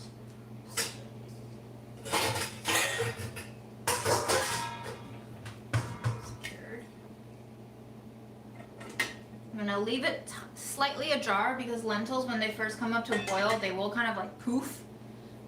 So just keep an eye on that. And then let's take out our walnuts because the timer went off.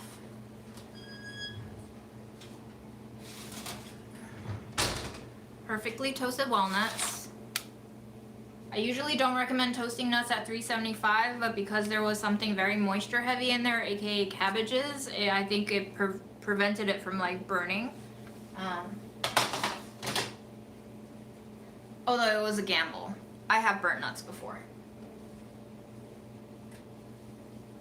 Okay. Whoop.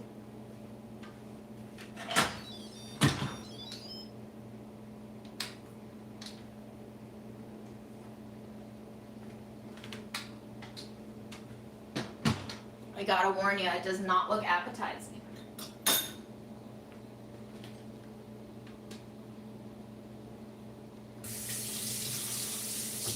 But don't worry.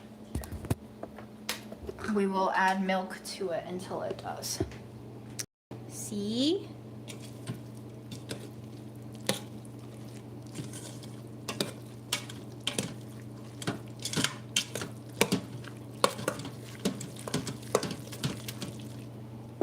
So I'm just gonna stir it until it kind of creamifies a little bit.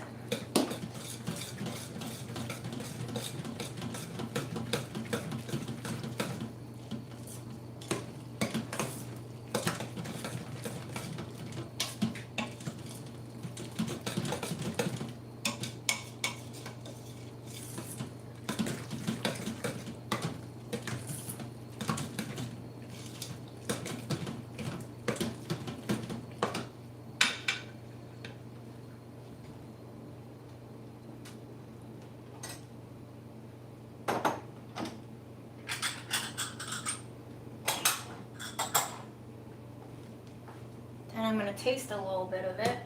So a little almond, a little peanut, a little raisin, all in my bowl. Very smooth and silky. But I think the milk kind of curdled a little bit, so it doesn't look very appetizing, but I feel like I'm gonna love this mush. Okay, we'll let that cool. Oh God, that spoon is way too heavy. Move you back here. I'm gonna take a sit.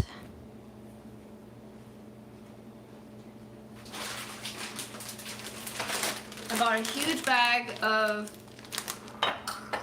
these are apparently like walnut or pecan flavored peanuts.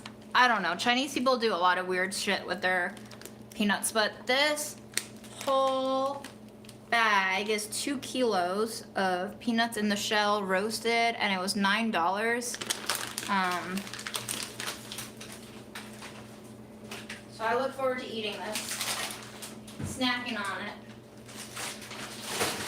soon, possibly today. Okay, I like how people are just like, what is this? What is she cooking? Is it gonna be a soup? Guys, it's just cooked barley. Like, you have oatmeal, you have grits, you have polenta, you have rice pudding. What are those? Those are just porridges. I would classify this as a porridge. Not everything has a name. I didn't have a name. This is not a recipe. I just threw things in the Instant Pot and it's cooked now and flavored and probably ready to eat. But I can adjust it with more milk, more honey, maybe add a little more, I don't know, crushed nuts or seeds. Doesn't matter.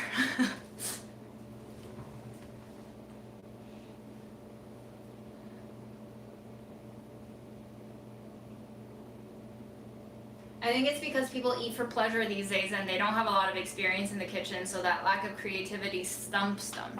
Right, we're ready to let others entertain us, right, if you're eating for pleasure. And I do like to research and eat for pleasure, but I really just like to experiment and cook for myself to eat and play and sustain physically. But I think people have different mindset of, again, what food is. People have different mindset of what money is and security and love and yada yada yada. So like, sometimes we're talking about food, but we're not all talking about food. And that's the weird part of being human, is like, you can understand me, but you don't really understand me.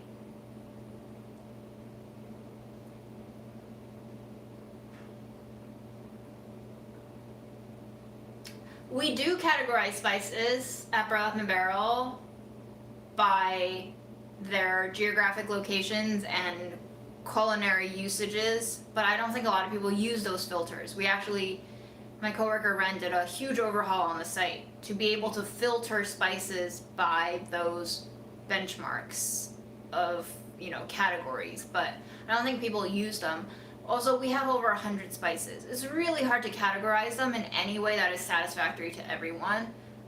And sometimes it's just not accurate, and it can go into that like food appropriation, food culture appropriation territory if you were to say like, this is a Japanese spice and it doesn't come from Japan. Especially as a company that values single origin spices and like giving a very obvious nod to where they come from. These cloves come from Zanzibar, it says right here on the label where they're from. So then if we label cloves as an American spice, yeah, sure, they get used in American recipes, but like, what makes a spice any nationality or any culinary? I don't know, it's just, it gets weird, it gets difficult.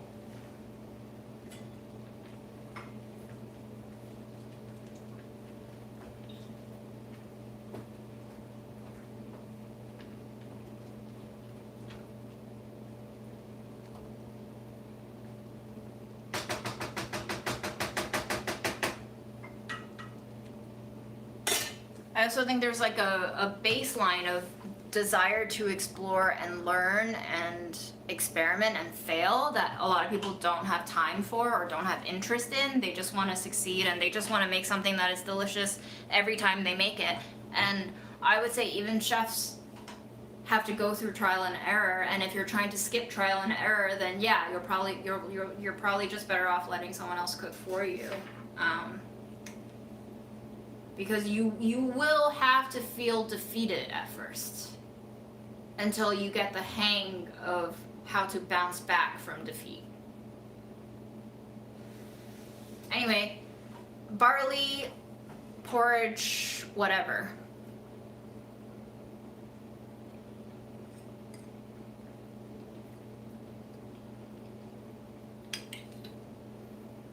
This feels very Chinese to me. This reminds me of congee my mom used to make with like peanuts just soaked in here. And instead of jujubes, I used craisins and raisins.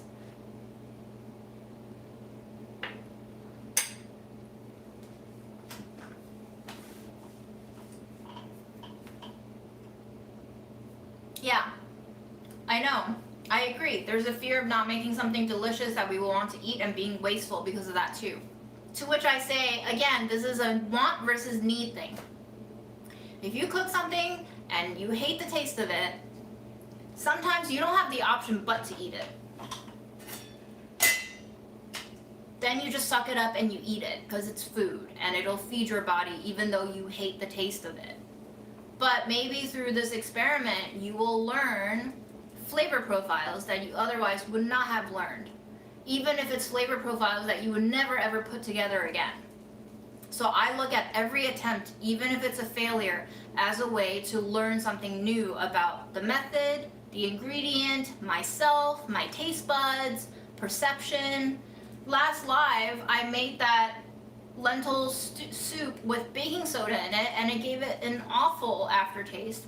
But then we kind of turned it around with a lot of other ingredients that were added in there, among which were like ketchup, tomato powder, some vinegar, like pickling liquid. We paired it with shredded pickled carrots that like really saved it. So then it taught me a lot about how to balance flavors and textures and temperatures, because the lentil soup was hot, the pickles were cold.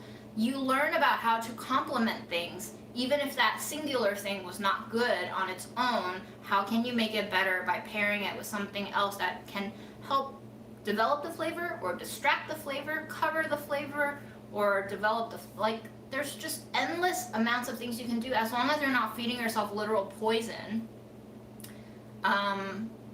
It's an evolution that is waiting for you to participate in. But again, if you don't have the time or the desire to participate in it, then yes, it will give you a lot of stress. In which case you will then start to cognitively attach negative association to cooking, and you will want to avoid cooking. If you already have that negative association in place and you are like confident that you're gonna hate cooking, then don't cook, you know? Buy ready-made meals, or, you know, follow a recipe from a person that you trust only. But again, you're limiting your skill set because you're afraid of failing. You will always be limited by your fear. That's it. Life, really. It's not just cooking. We are always limited by our fears. My mom was limited by her fears in a lot of ways, right? So I learned firsthand what it means to kind of live a life in fear. And that life is very stressful and cloistered sometimes.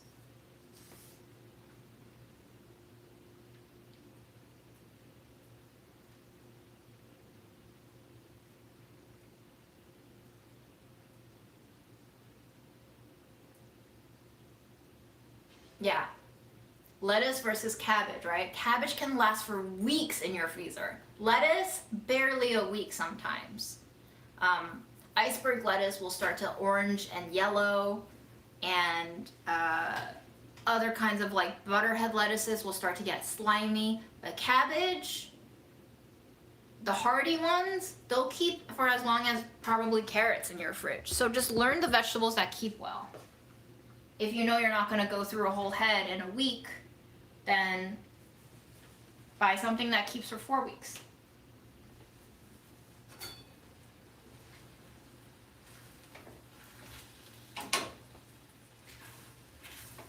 Okay, I definitely put too much grains in here. It's already starting to stick, and there's not room for me to cook. So I've learned, even though I didn't think I was cooking that many grains, I definitely cooked too many grains for this pot. So now it's starting to stick on the bottom. If I keep heating it up, it's gonna burn. So what I'm gonna do is I'm gonna turn the heat off, and then I'm gonna pour water in here. I'm gonna kind of stir it and guide it to the bottom where I can sit near the almost burnt layer, and I'm just gonna let it kind of chill with the heat off until it's ready for me to be scraping it up and turning that into flavor. And I have burnt pots many times, so many times. But you learn every time, don't do that again or do something different. But yeah, it's gonna cause you a lot of growing pains, especially if you're teaching yourself and you're not following like a skilled, trusted person's guidance.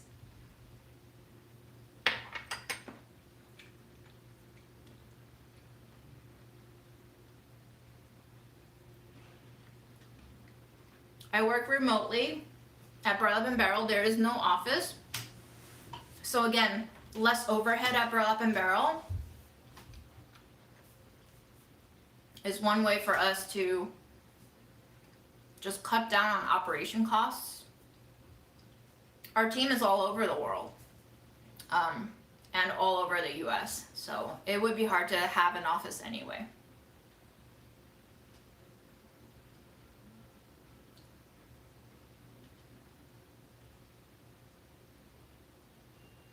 I also went through a phase, I went through my whole life not wanting to do anything my mom did. And yeah, she did have some great ideas and she had some great advice, but guess what? I could not really apply that advice with willingness until I made the mistakes she wanted to prevent from me. Mistakes are a very necessary ingredient to actually understanding why you do things the way you do things. My mom tried to like protect me by giving me advice preemptively. And I was like, why? No, you're my mom, stop. I want to live my own life, right? If I listened to her, I would have been prevented from so many bad things that happened to me. But I would not have understood the cause and effect and the reason for why she wanted to make me not do that thing. But now that I understand, I can like connect that understanding to so many other applications that it immediately lights up a network of learning rather than just always following mom's recipe for how to live life safely. So can we draw like a comparison between a life recipe for what to do and what not to do and like an actual literal food recipe for how to cook and not how not to cook? Like you have to make these mistakes to understand why a recipe is telling you to do it that way. And in fact, once you've learned your own mistakes, you can start to be critical of certain recipes and techniques. You might start to see that there's a better way to do certain things that that recipe is not alluding to at all. Which is why I find this so empowering to kind of like step outside of recipes of all sorts, because you will discover once you step out that there is actually not a singular playbook that you have to follow for success. There's just opportunity for difference. But that takes time. That takes time. So you have to have time and desire. Otherwise, it's just gonna be me forcing you to swallow certain things that you don't understand, and you're like, who is this bitch telling me how to live? You know, like, it's always a chemical reaction between me and you, between you and your world, between you and yourself, and so you can't guarantee cause and effect, and you can't guarantee success because it's a constantly fluctuating chemical reaction.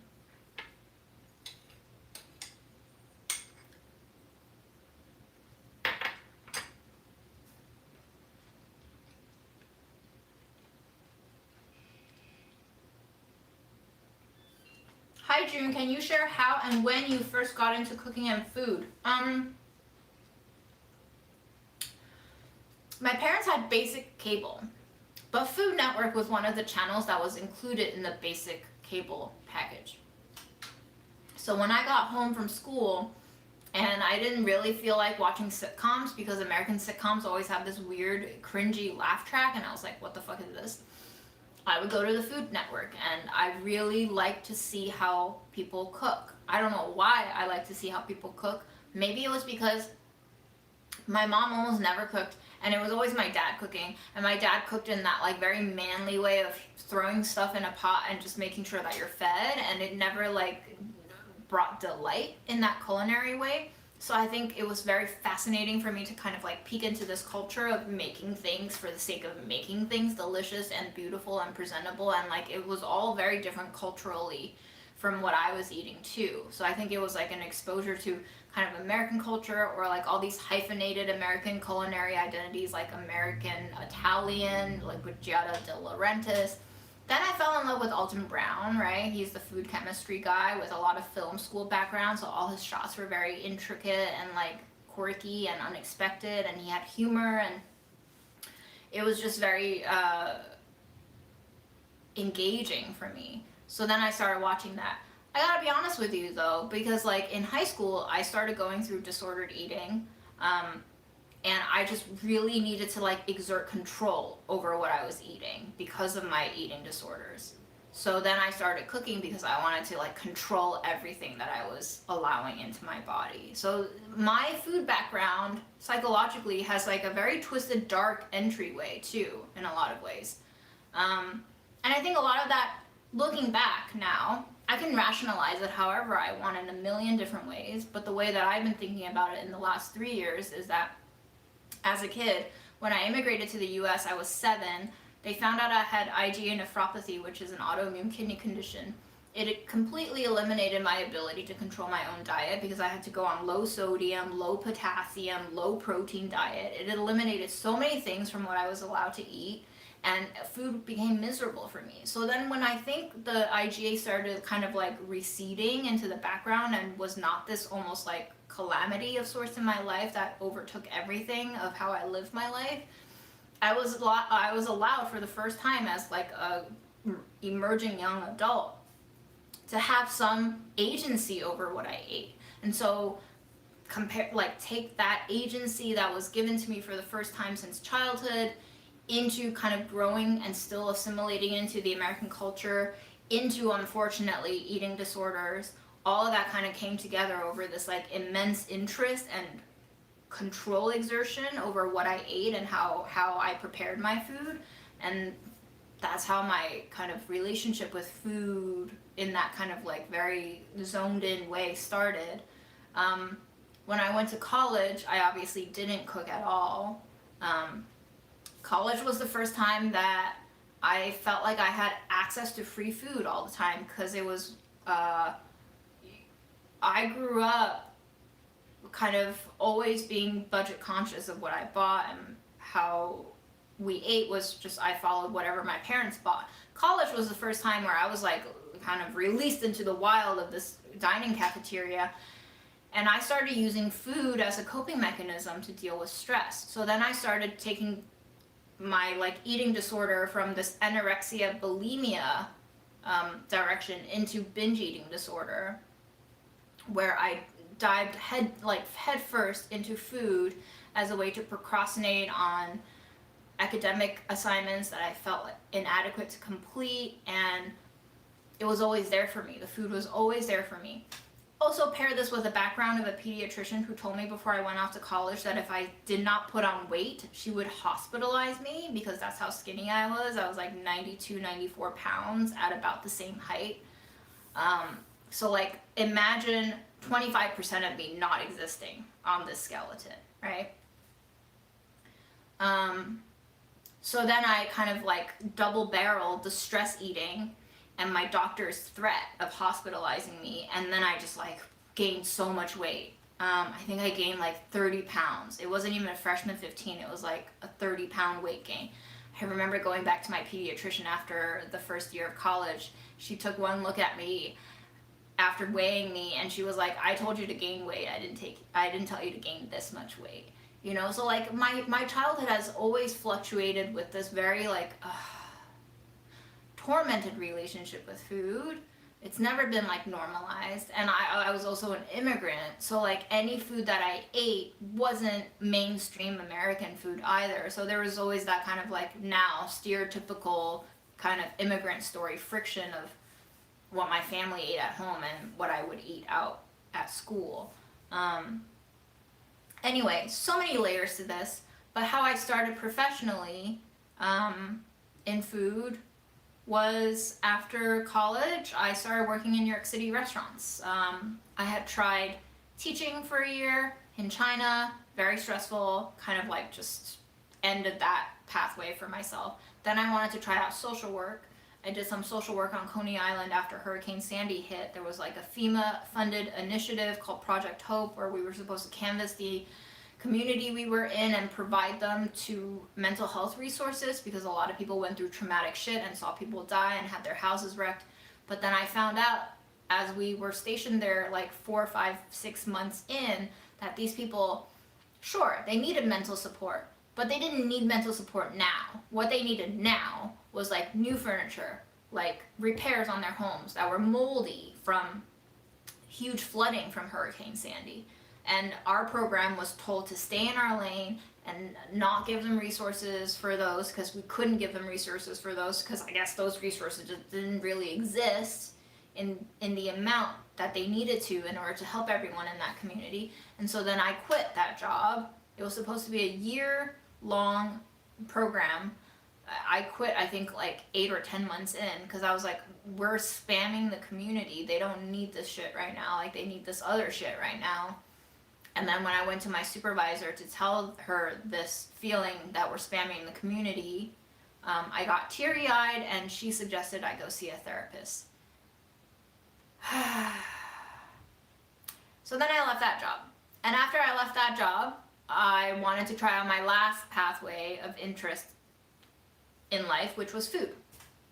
And food was a very easy gateway to get into because I live in New York City where there's restaurants on almost every block.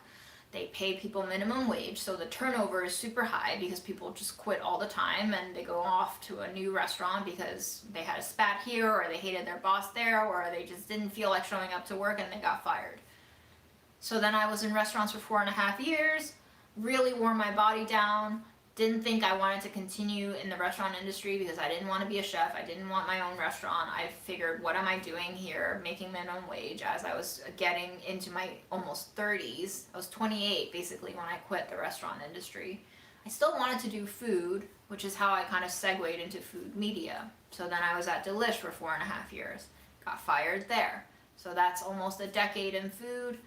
Then after Delish, you find me at Burlap and Barrel now. Still kind of in food, but definitely not so hands-on as before. But I'm still learning flavors. I've learned so much about spices in these last 2.5 years, and you know, it's just kind of collecting all of my interesting tidbits as a human being, existing and breathing and all of that. And this is delicious, actually. Perfectly sweetened with that little bit of coconut sugar. I could sweeten it a little bit more if I wanted to. I could loosen it up with milk when I want to serve it. I think it's time for us to give the lentils and the rice a little stir. The bottom is lifting now. No burns. That's great. I'm just going to make sure I'm lifting all of the fond off, and then we can turn the heat back on and continue cooking because these lentils are definitely not cooked yet. And did you know, I just found out, all of these cultures really know what they're doing with their food. Apparently lentils and rice cooked together and eaten together form a complete protein. Whereas if you just ate lentils or you just ate rice, not the same nutritional profile. So if you were to cook lentils and rice together, it's a complete protein. Your body might be able to absorb that nutrient better. Who knew? I didn't know until recently.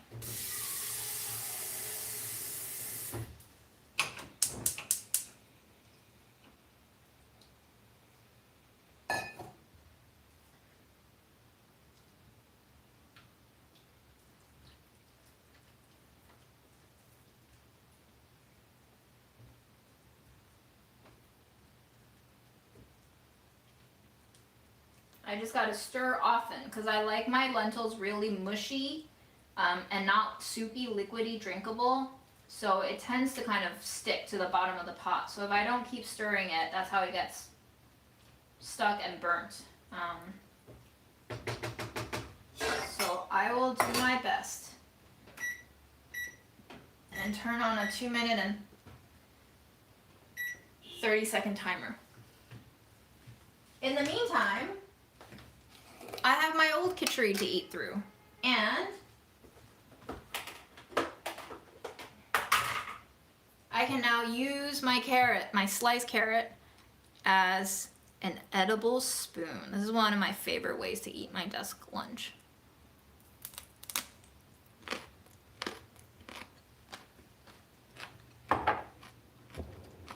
So delicious. If you think about it, it's almost like lentils and rice hummus.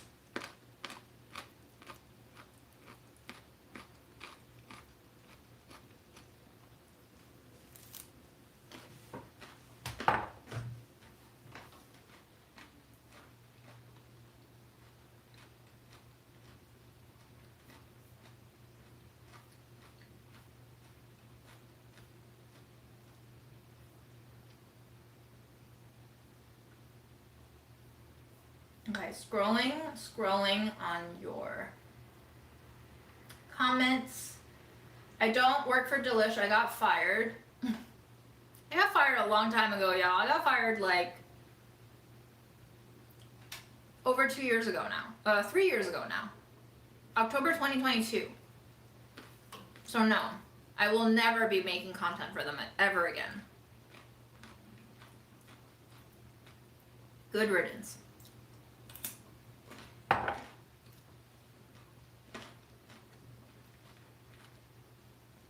I'm gonna eat my lentils and rice with the cabbage. Perfect little water cooked component and fire cooked component. I love the contrast.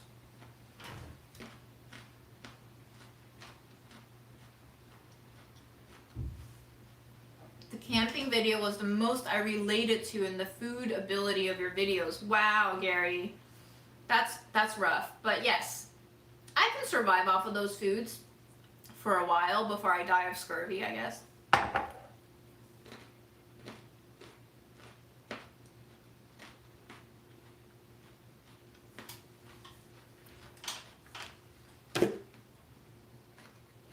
Like, this is the problem with food media.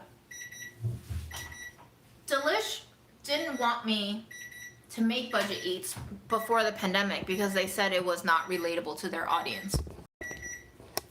Food media tells you there's very specific ways to achieve cooking perfection, which is why budget eats kind of like was the direct opposite of what food media is used to doing.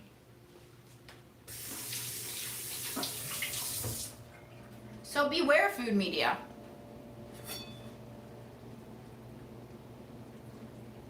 Anytime they want to sell you stuff, they're selling you their stuff.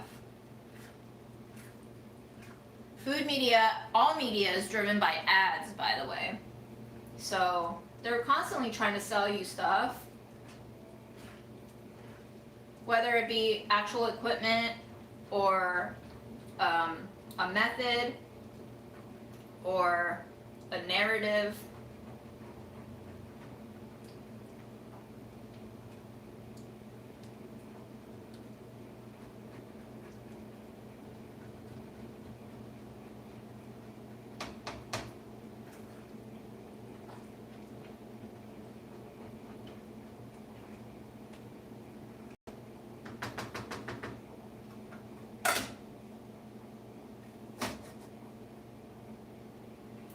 When that was my job, it made sense to me to make content. But now I'm just like, I don't have shit to sell y'all. So what do I make content for?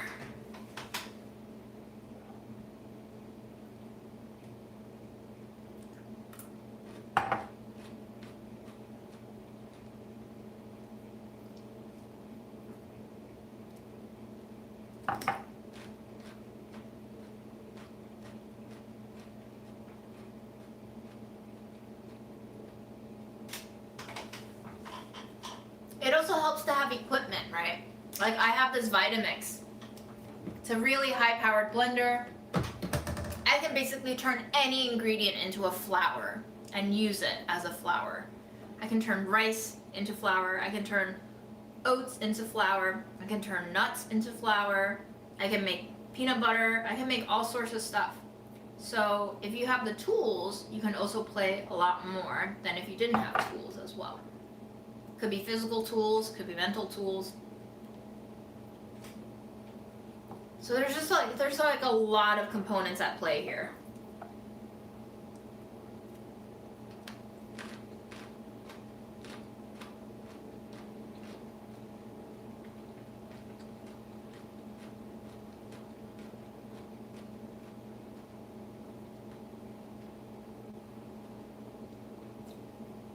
I think you can freeze egg whites, but I've tried freezing egg yolks, and Gary's right, they just stay in that yolk shape. It's weird. It's very strange. I don't know how it works. I don't know what happens molecularly to eggs in the freezer.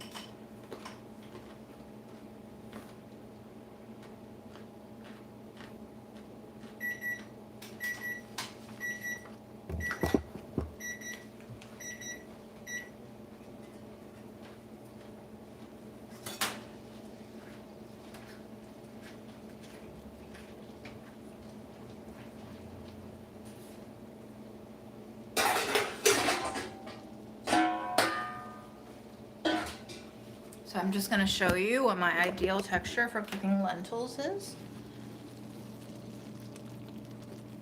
Let me turn the camera around so you can see better. So I want this kind of like shiny, glossy broth happening.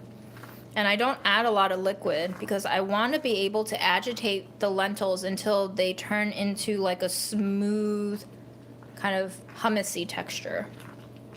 Because I like it smoother textured. If you don't like it smoother textured, definitely don't need to cook it this way.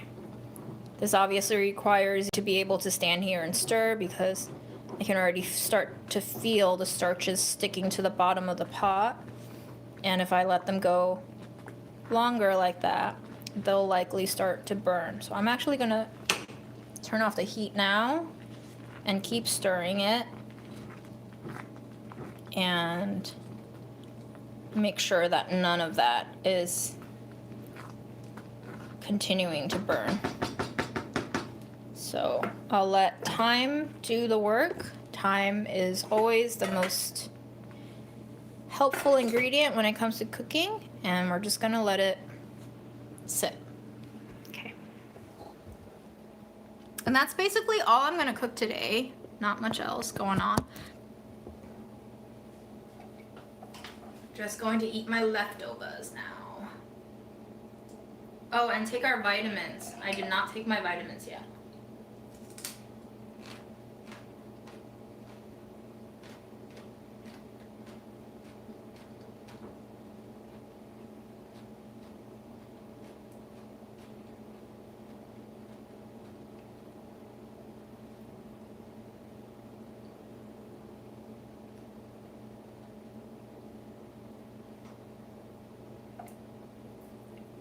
My mom cooked when I was an adult. She cooked for me when I would go over to her house on the weekends to visit.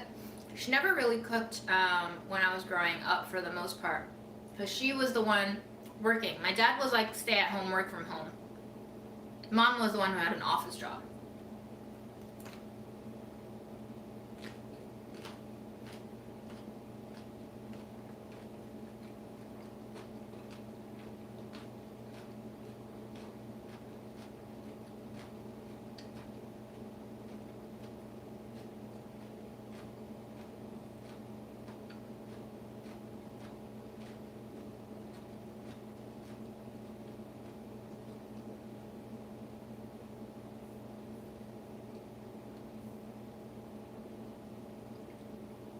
What's in the jar? It looks evil. This is khichdi. This is lentils and rice but leftover. It's actually very delicious. But you know what? I should probably heat it up. It's not cold, but it's kind of cold.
We're getting close to my ideal lentil texture.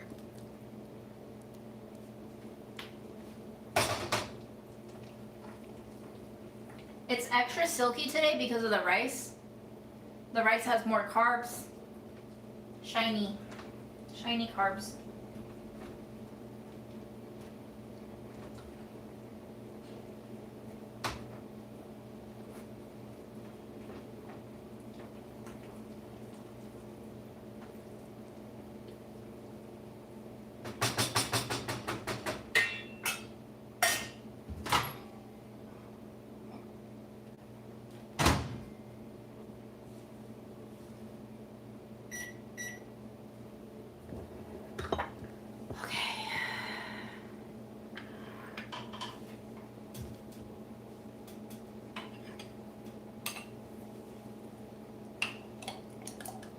So, you know, I can make a huge pot of lentils at the beginning of the week, then I can just pop bowls of it into the microwave for a minute when I'm ready to eat. Then you don't have to cook every day. Just think about the foods that you are able to kind of make ahead of time so that you're able to not have to sink so much time into it every day.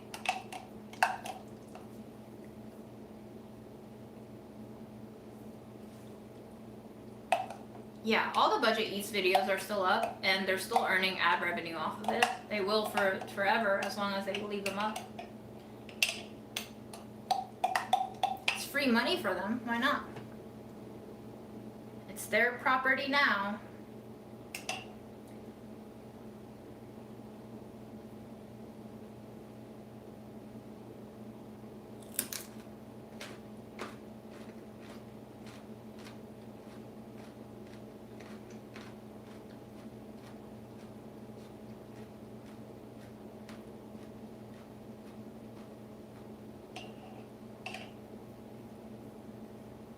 Oh, I have no problem telling you what vitamins I take. That's right, thank you for reminding me. I take a vitamin D. I take a vitamin C. Then we have the wintertime special. We have a zinc tablet. Then my new favorite is this glucosamine conjointin.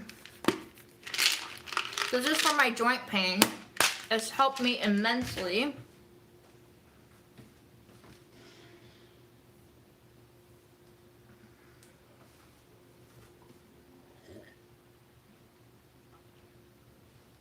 And then at night I'll take magnesium, or I switch between magnesium and a B12.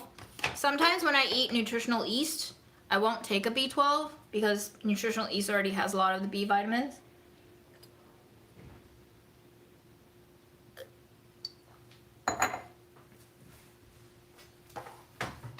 Buzzwall. Oh, I didn't catch that. I'll look it up. I will look into all supplements if you tell me they're helping. But yeah, doctors are not able to pinpoint after like a year of trying to understand what's happening to my body.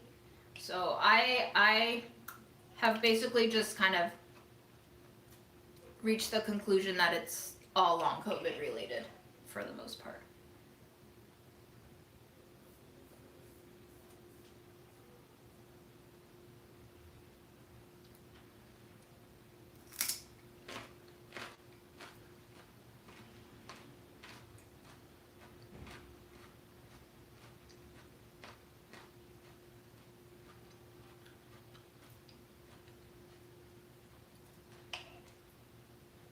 Yeah, I know congee is a very big category of food, but I think congee for me is just Asian porridge. Any Asian porridge. It could be savory, it could be sweet, is congee.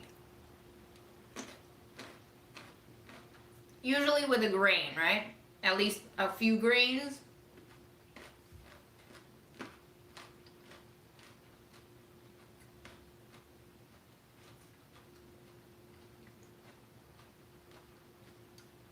Any ideas on what to make for breakfast with oat flour? Pancakes? You can make banana bread that's not too heavy on the sugar.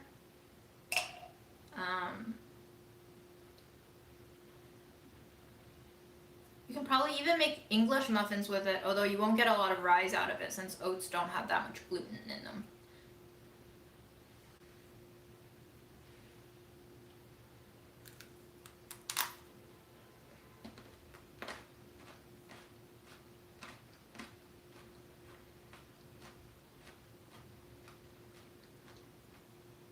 You can make muffins out of oat flour. I love muffins. Carrot cake muffins, bran muffins, corn muffins. Oat flour is an amazing substitute for all-purpose in all sorts of cakes and quick breads. Not leavened breads. You cannot substitute oat flour for leavened breads because oats, again, do not have that much gluten, so they will not hold the rise in yeasted breads the way that all-purpose flour does.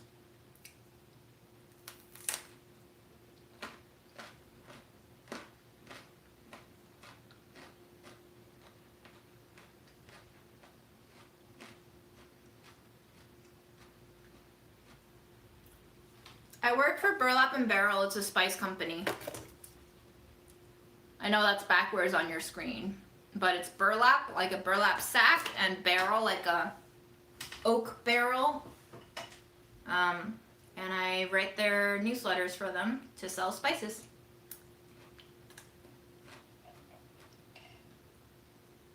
I do think I have some form of osteoarthritis. You know, I think long COVID causes a lot of autoimmune issues. My grandmother definitely had some sort of arthritis, so it could be speeding up my genetic deterioration. Also, long COVID speeds up aging. Osteoarthritis can happen with age. So it's very possible that my body is just breaking down faster than it otherwise would have.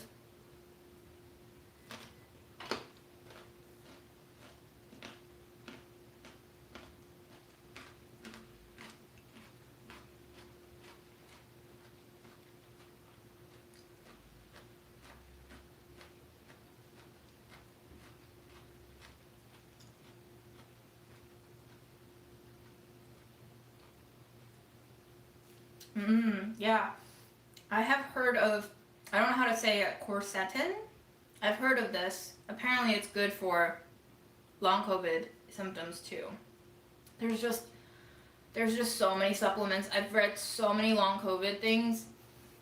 The list for supplements for managing long COVID can total up to like over a dozen, depending on what you want to target. But yeah.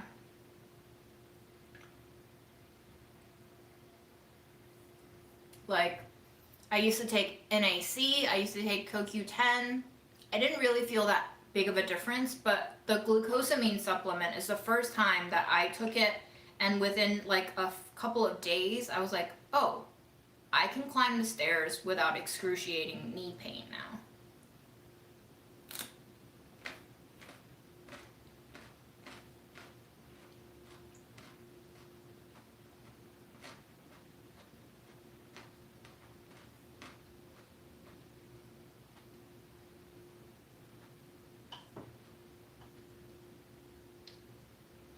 Yeah.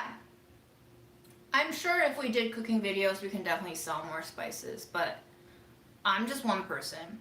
If I have to do budget eats all on my own again, that's more than a full-time job. Then I wouldn't be able to write the newsletter. So like that's something that I would, if they really want to invest in that, I don't think they do, because the newsletters drive a lot of the sales, and building up an audience for any sort of video format on a new channel would take up a lot of time.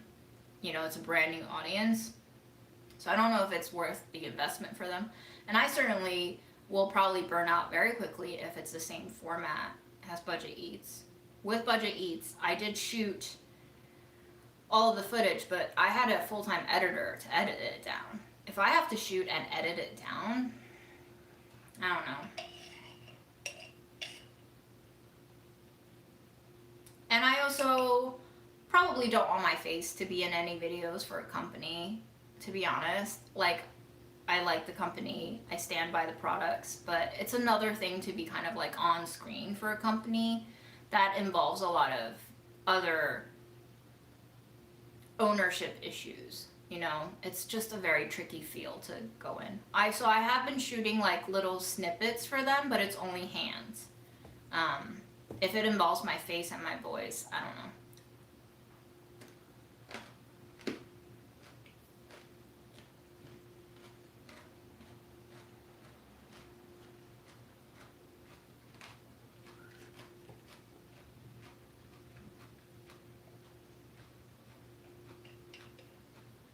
Yeah, I think the arthritis thing is definitely genetic. Also, I have autoimmune stuff, so it doesn't surprise me, you know. Things just get worse after you get COVID with autoimmune stuff.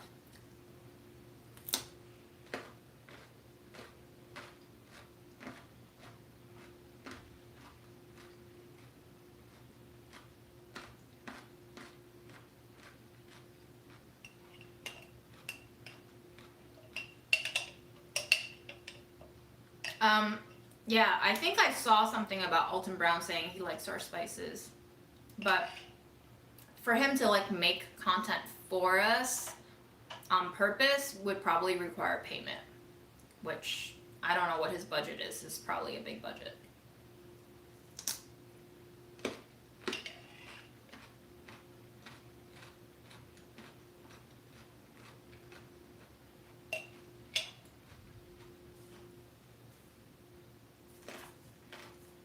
These are the videos I'm able to make now.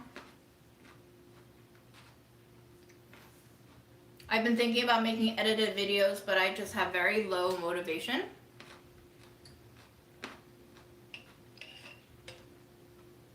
The social media landscape has changed a lot in the last 2 years. AI is on the rise. There's more content being put out than ever before. So my mind is just like, what's the point?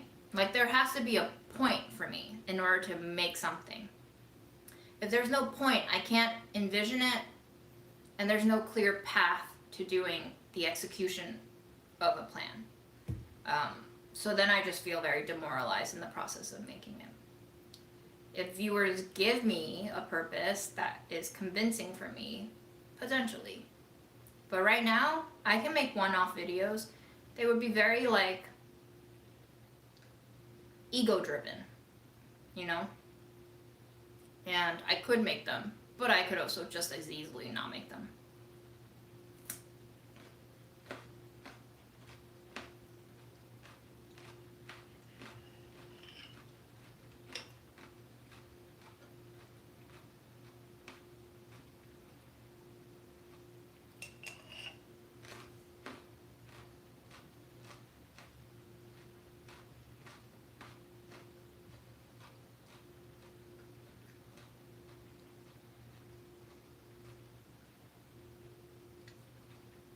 Yeah, I mean, endorsements are kind of like, that's how I feel too. If you have to pay people to endorse your product,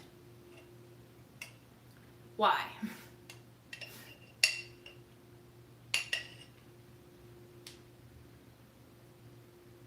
Why didn't you just create a product that is unbeatably the best? Why don't you spend more money on R&Ding to improve your product so that it speaks for itself, rather than spending it on ads for it?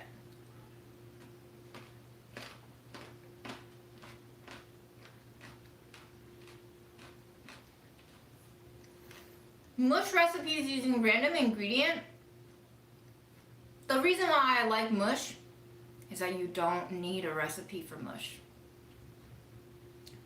The recipe to mush is cook random ingredients until they're mush and enjoy.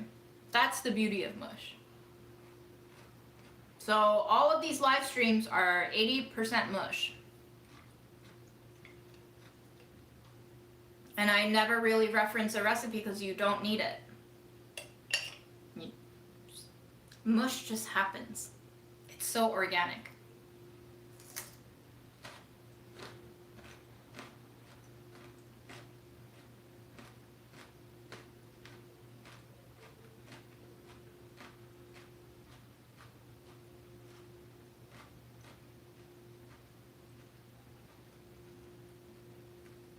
My mom took the Pfizer vaccine. She apparently didn't feel it at all. But my mom also just kind of zapped out of existence. And who knows if there was so-called vaccine injury on that. Research is still out. I don't think it's automatically anti-vax to say that the vaccines have had detrimental effects on certain folks. Statistically speaking, not enough. But certain folks have definitely suffered from effects of the vaccine, especially autoimmune compromised folks.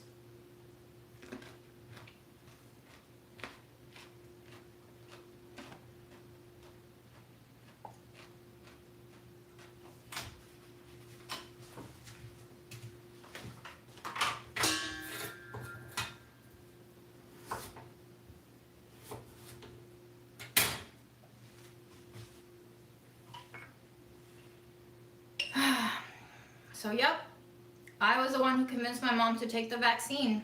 Who knows? Maybe if she didn't take the vaccine and she didn't get COVID, maybe she would still be alive today. I'm not sure. Because I do think she had pre-existing heart conditions that I was not fully aware of. That maybe she also wasn't fully aware of, but she definitely had heart issues. So who knows? The compounding factors on these things have not been fully researched yet. It's such a young disease, and it's such a short amount of time in terms of medical speak. There were just not enough trials done. We didn't have time.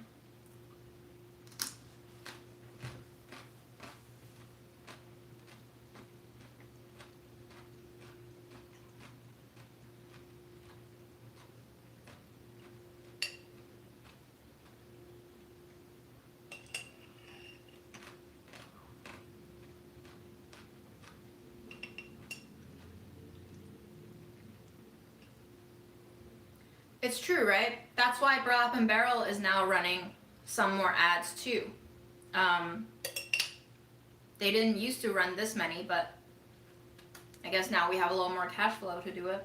So there's more ads. They're trying to expand. So the way I personally look at it though, in terms of working as a business in a capitalistic framework, you have to expand to survive, but once you expand big enough, you also lose yourself. So it's really just kind of like a tipping point. You're reaching a tipping point. Like, you can't stay small because you won't survive in the environment of capitalism. But you also, once you get big enough, you get kind of swallowed up by the machine. So it's just, you'll get swallowed up sooner or later, I guess is what I'm trying to say. I'm just glad I'm here in the golden period.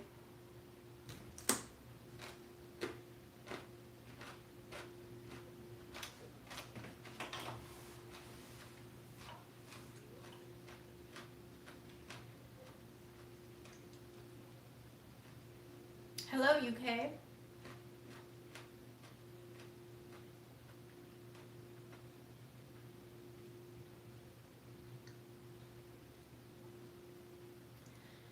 Yeah, I don't know. I wonder if we will get another pandemic.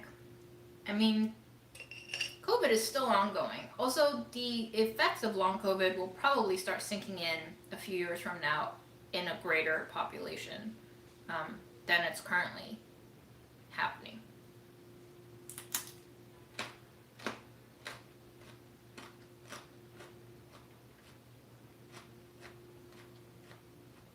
Enjoy your nasi lemak. That sounds amazing. Wow.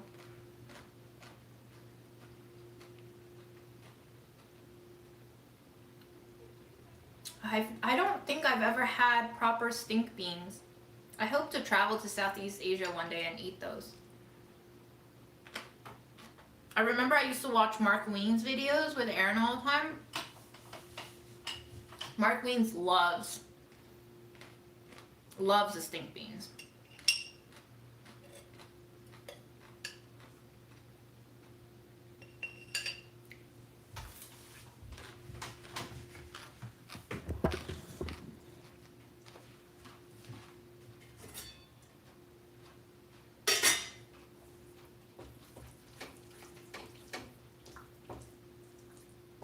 All right, I think our lentils have kind of steamed enough to cook. I feel like there's still some shape to the lentils, but most of them are very mashable. So I'm gonna take out a little bit into a glass bowl portion, just taste for doneness.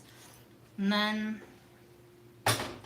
my meal prep for the next 3 to 4 days is definitely complete. With my cabbage too. Oh, I didn't even show you guys the cabbage yet.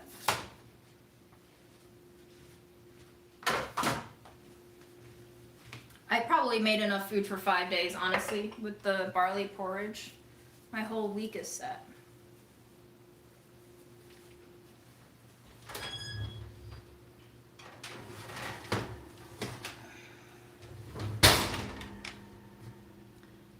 Beautiful.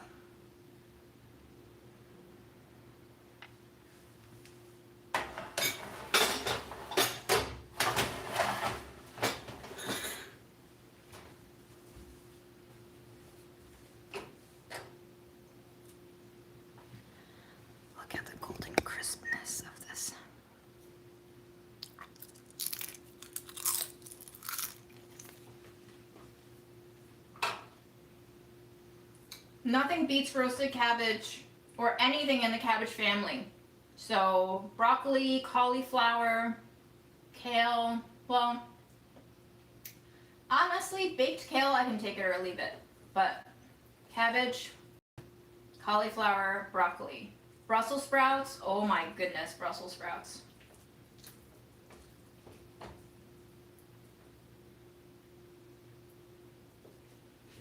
The rice has basically like melted into this. It's almost sticky, gooey, gummy now, which sounds disgusting to you maybe, but it smells really similar to this. I think this smells a little smokier, so I think I probably could have used more smoked black cardamom or more cumin even. I am looking forward to eating the cabbage and the lentils for sure.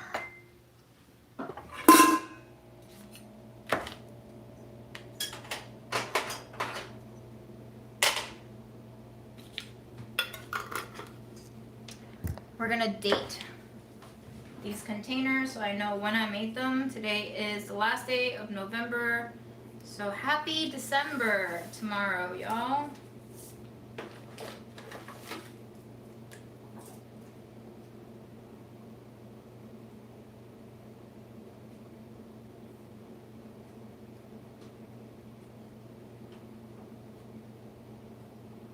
I'm gonna make 9 stickers just in case. That's how many I need, because we got porridge, we got lentil mush, we got cabbage.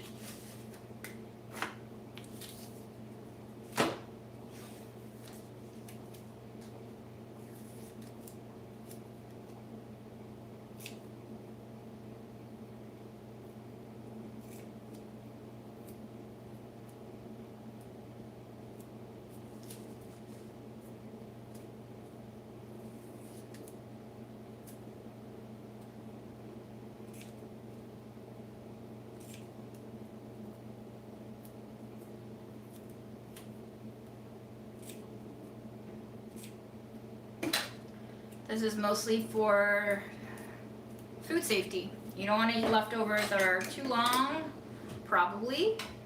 But if you do want to eat leftovers that have been in there for 2 weeks, at least you know how long it's been in there for.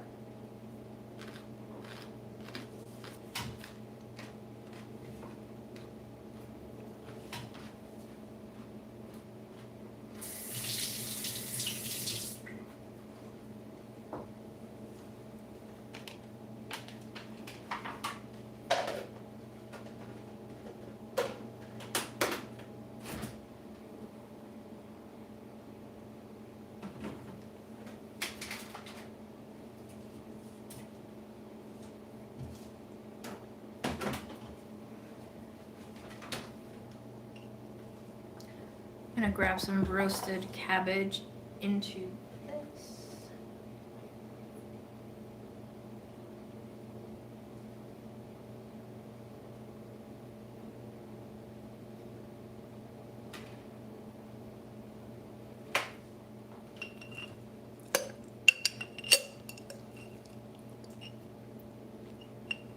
Smells delightful.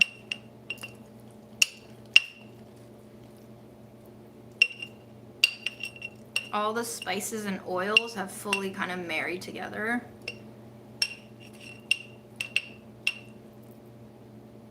Big bite.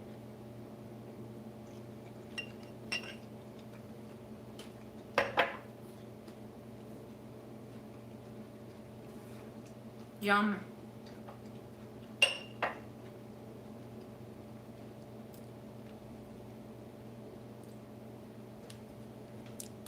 And here is the khichdi that we just made today, fresh.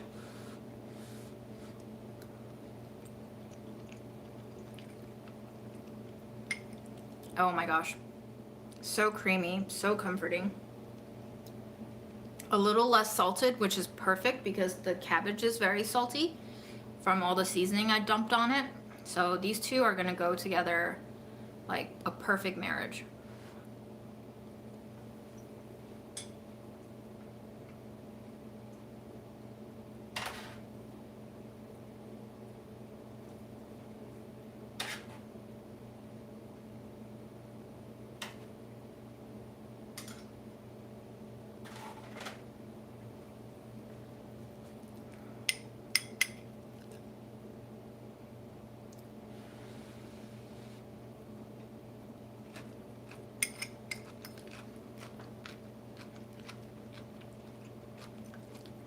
Wow. Yum. Okay, the head of cabbage was $1.30-ish. The rice I didn't actually pay for, but it was probably like a cup of dried rice. So, you know, $1 maybe. Lentils also probably a cup and a half. So let's just say it's a pound. I got 4 pounds for $5, so it was $1.25.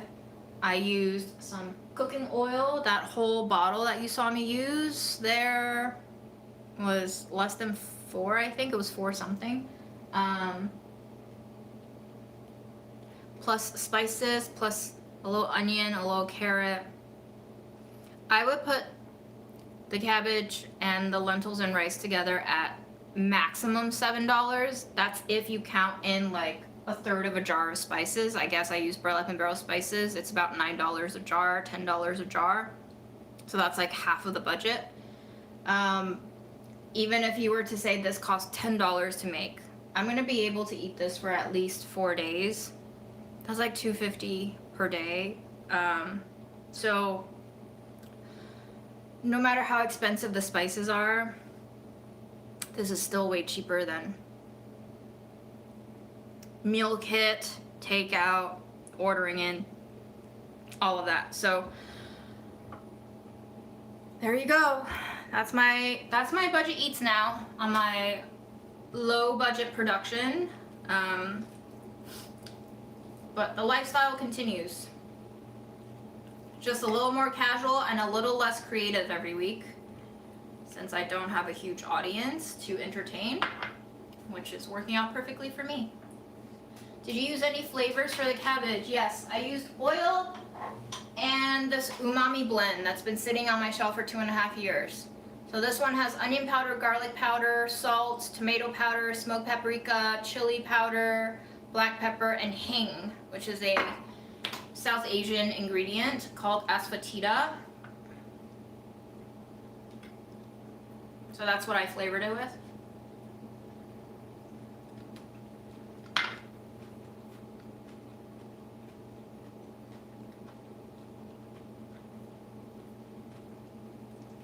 And yeah, I'm totally satisfied. And thanks for joining me. Wow, made a lot of food. I hope I have enough jars.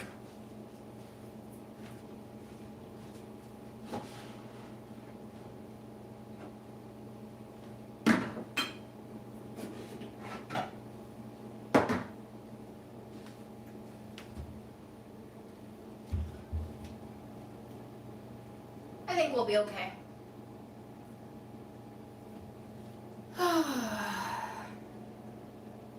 Truly.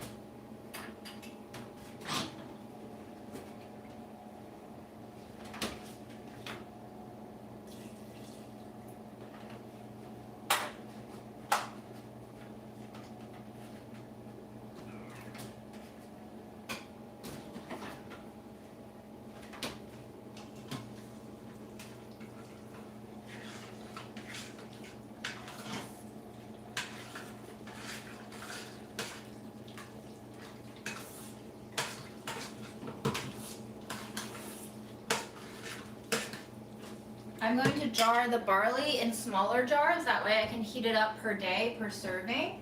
And I have plenty of small jars.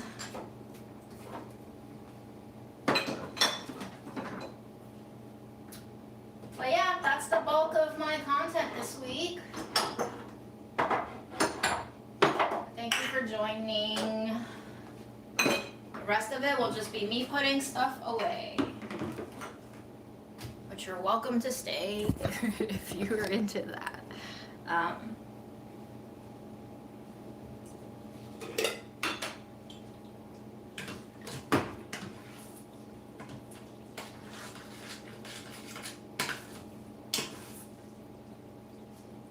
curious to see how many jars this barley will stretch out into.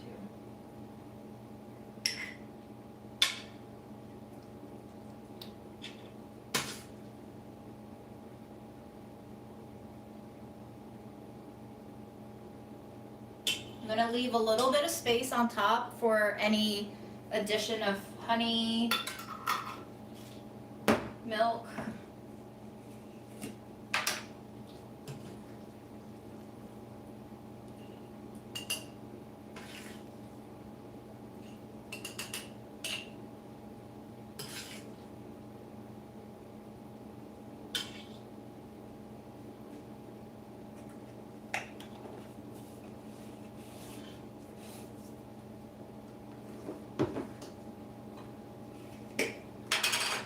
Yes, I'm surviving, as we are all. Good job, y'all. Kudos for surviving.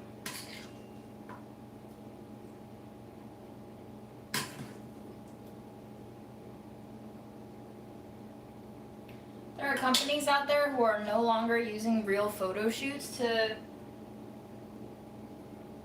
for their ad content. They're just relying on AI now. So I feel like our world's about to change bigly, guys. Real bigly change.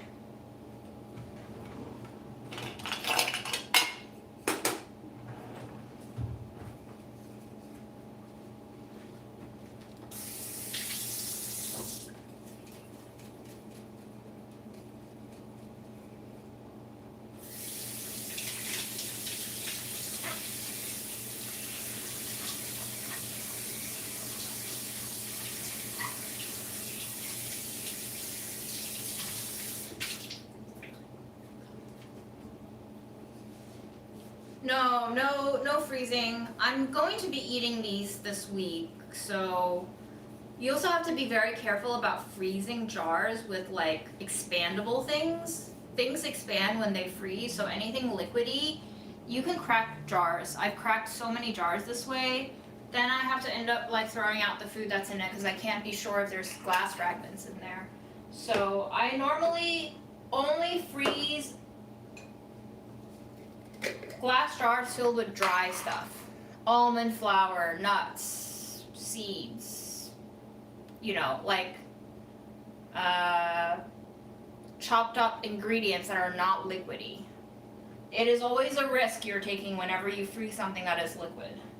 And if you do that, make sure you leave at least 1.5 inches of space up top for the expansion to take place. Otherwise, you're asking for broken glass in the freezer.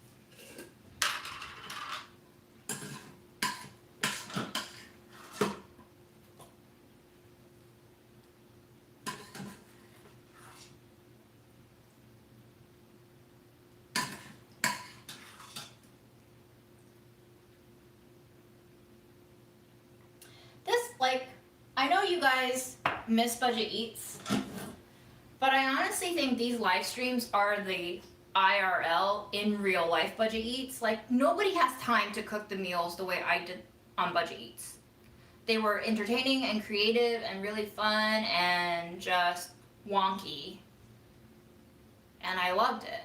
But nobody has time to cook like that on a daily basis. This, if you're working full time, and you have to cook for yourself, like, this is likely what is achievable for you without you burning out every week. Like, this is what it takes to feed yourself and still have time to do everything else in life. Because this is the way that I'm working. You know, me, who really likes to cook.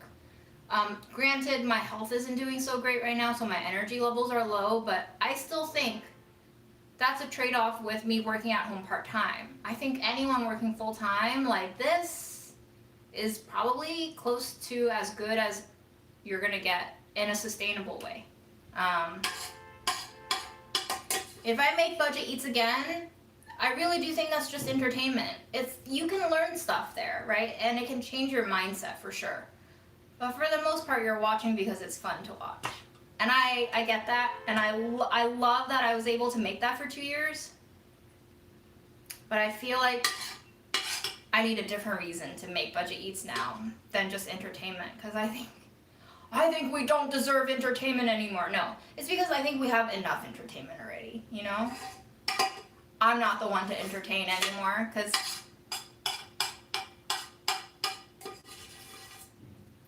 it's just a very different place we live in right now. Entertainment is not my calling.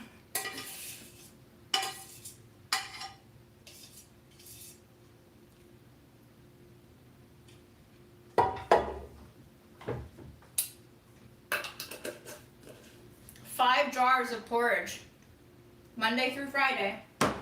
Breakfast is done.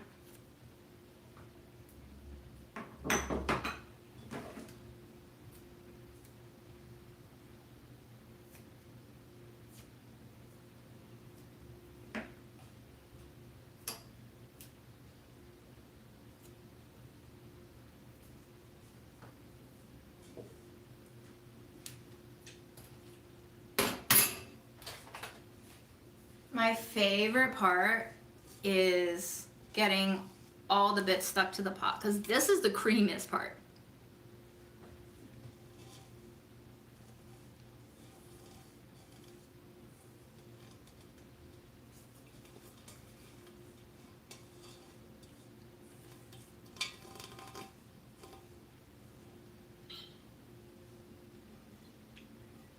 Do I feel kind of defeated not making videos? Yes, honestly, I do. I do want to make videos. One part of me does. The other part is like, you gotta rest. You gotta heal.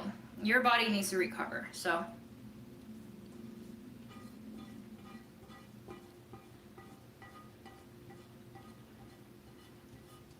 When the body is struggling, the ego really has to take a back seat.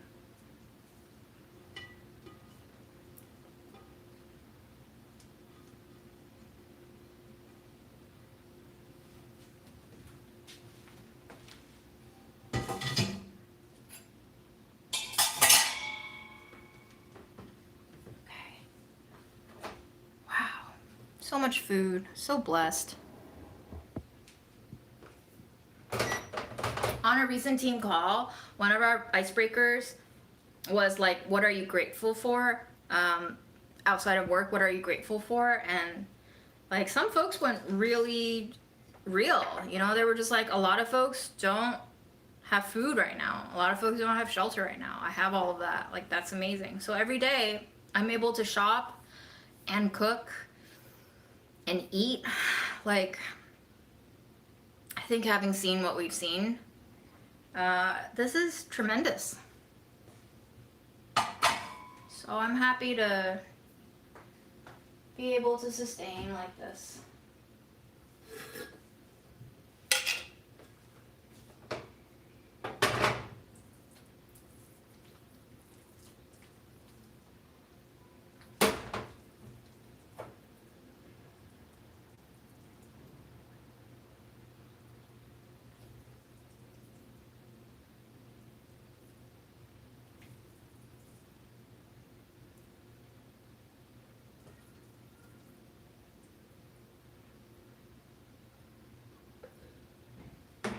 For the record, I said I'm thankful for the library because it's really nice to be able to go in and take out a book and to read so many books for free. And I'm just so glad that I get to like not have to buy things, because I'm so sick and tired of buying things that only I can use.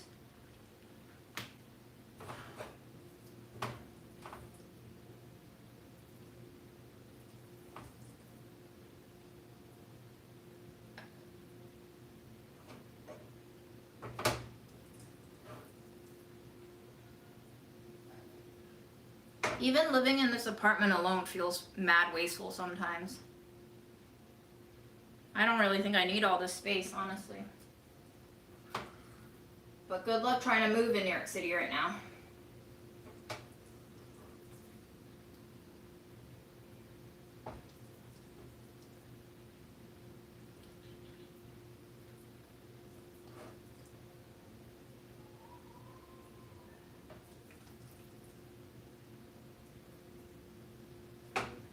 How many meals do you think this is?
But wait, there's more.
Oh, I need your help with something. Can you help me brainstorm if you're still on? I'm going to a friend's birthday party on Thursday. I was gifted this jar of caramel sauce. And I was hoping to make like a birthday party treat with the jarred caramel sauce. I feel like it could be a really nice sweet item that is shareable. It's a sea salt caramel sauce, you know, one of those jarred caramel sauces. It's really lovely. I would just never be able to finish this on my own without getting true diabetes.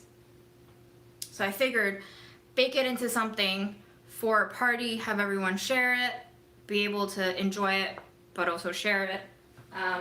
So if you have any ideas of what I could possibly bake with that is hopefully transportable, so like cupcakes, maybe not, especially ice cupcakes, really hard to transport.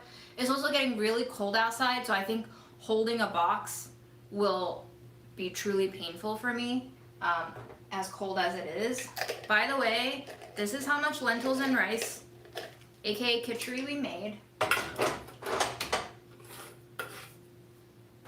2 pasta jars worth. Amazing. Cinnamon rolls.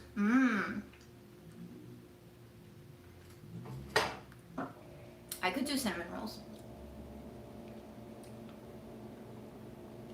Coffee cake, also a good idea. Do I need eggs? Can I possibly do them without eggs? Because I don't have eggs in the fridge and I really don't feel like buying a whole dozen eggs. For some reason, I just never eat eggs.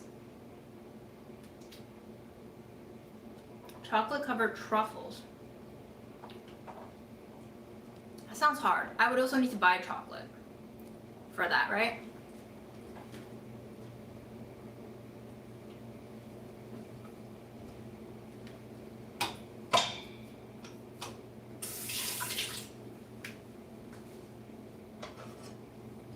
Don't mind me, I'm just gonna snack off my pan residue while you give me ideas. I don't know about mayo as egg. I prize my Kewpie way too much. I would rather buy eggs and use those then.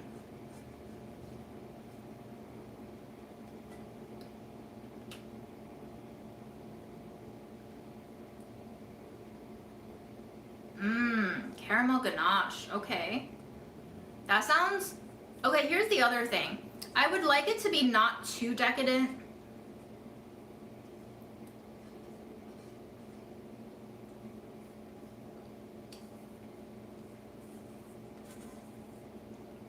Caramel apple cake sounds good.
Okay, I'm gonna do the cabbage later.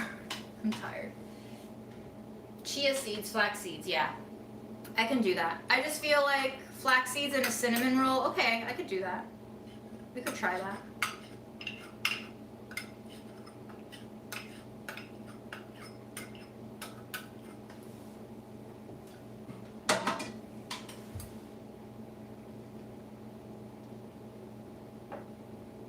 Blood works too. Blood always works, huh?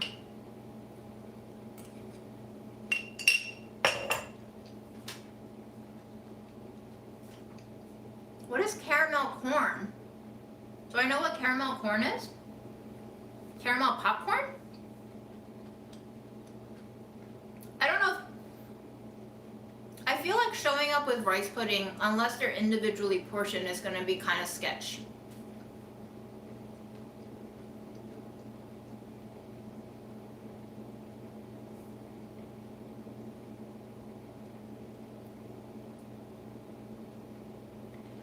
All right, well, thank you for all the ideas, guys, and thank you for cooking so much today with me. I am so glad we got all that done, and now I can just think about what to bring on Thursday with that caramel sauce. Cool.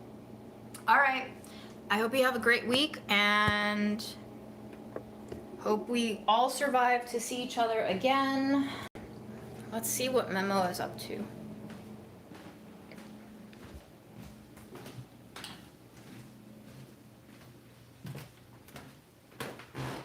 Hi, you're sleeping.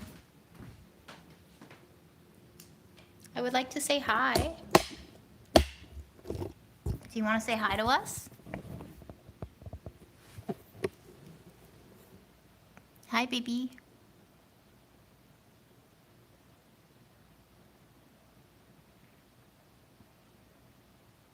Hello. How are you feeling? You're still alive. That's good. You're so tired of me.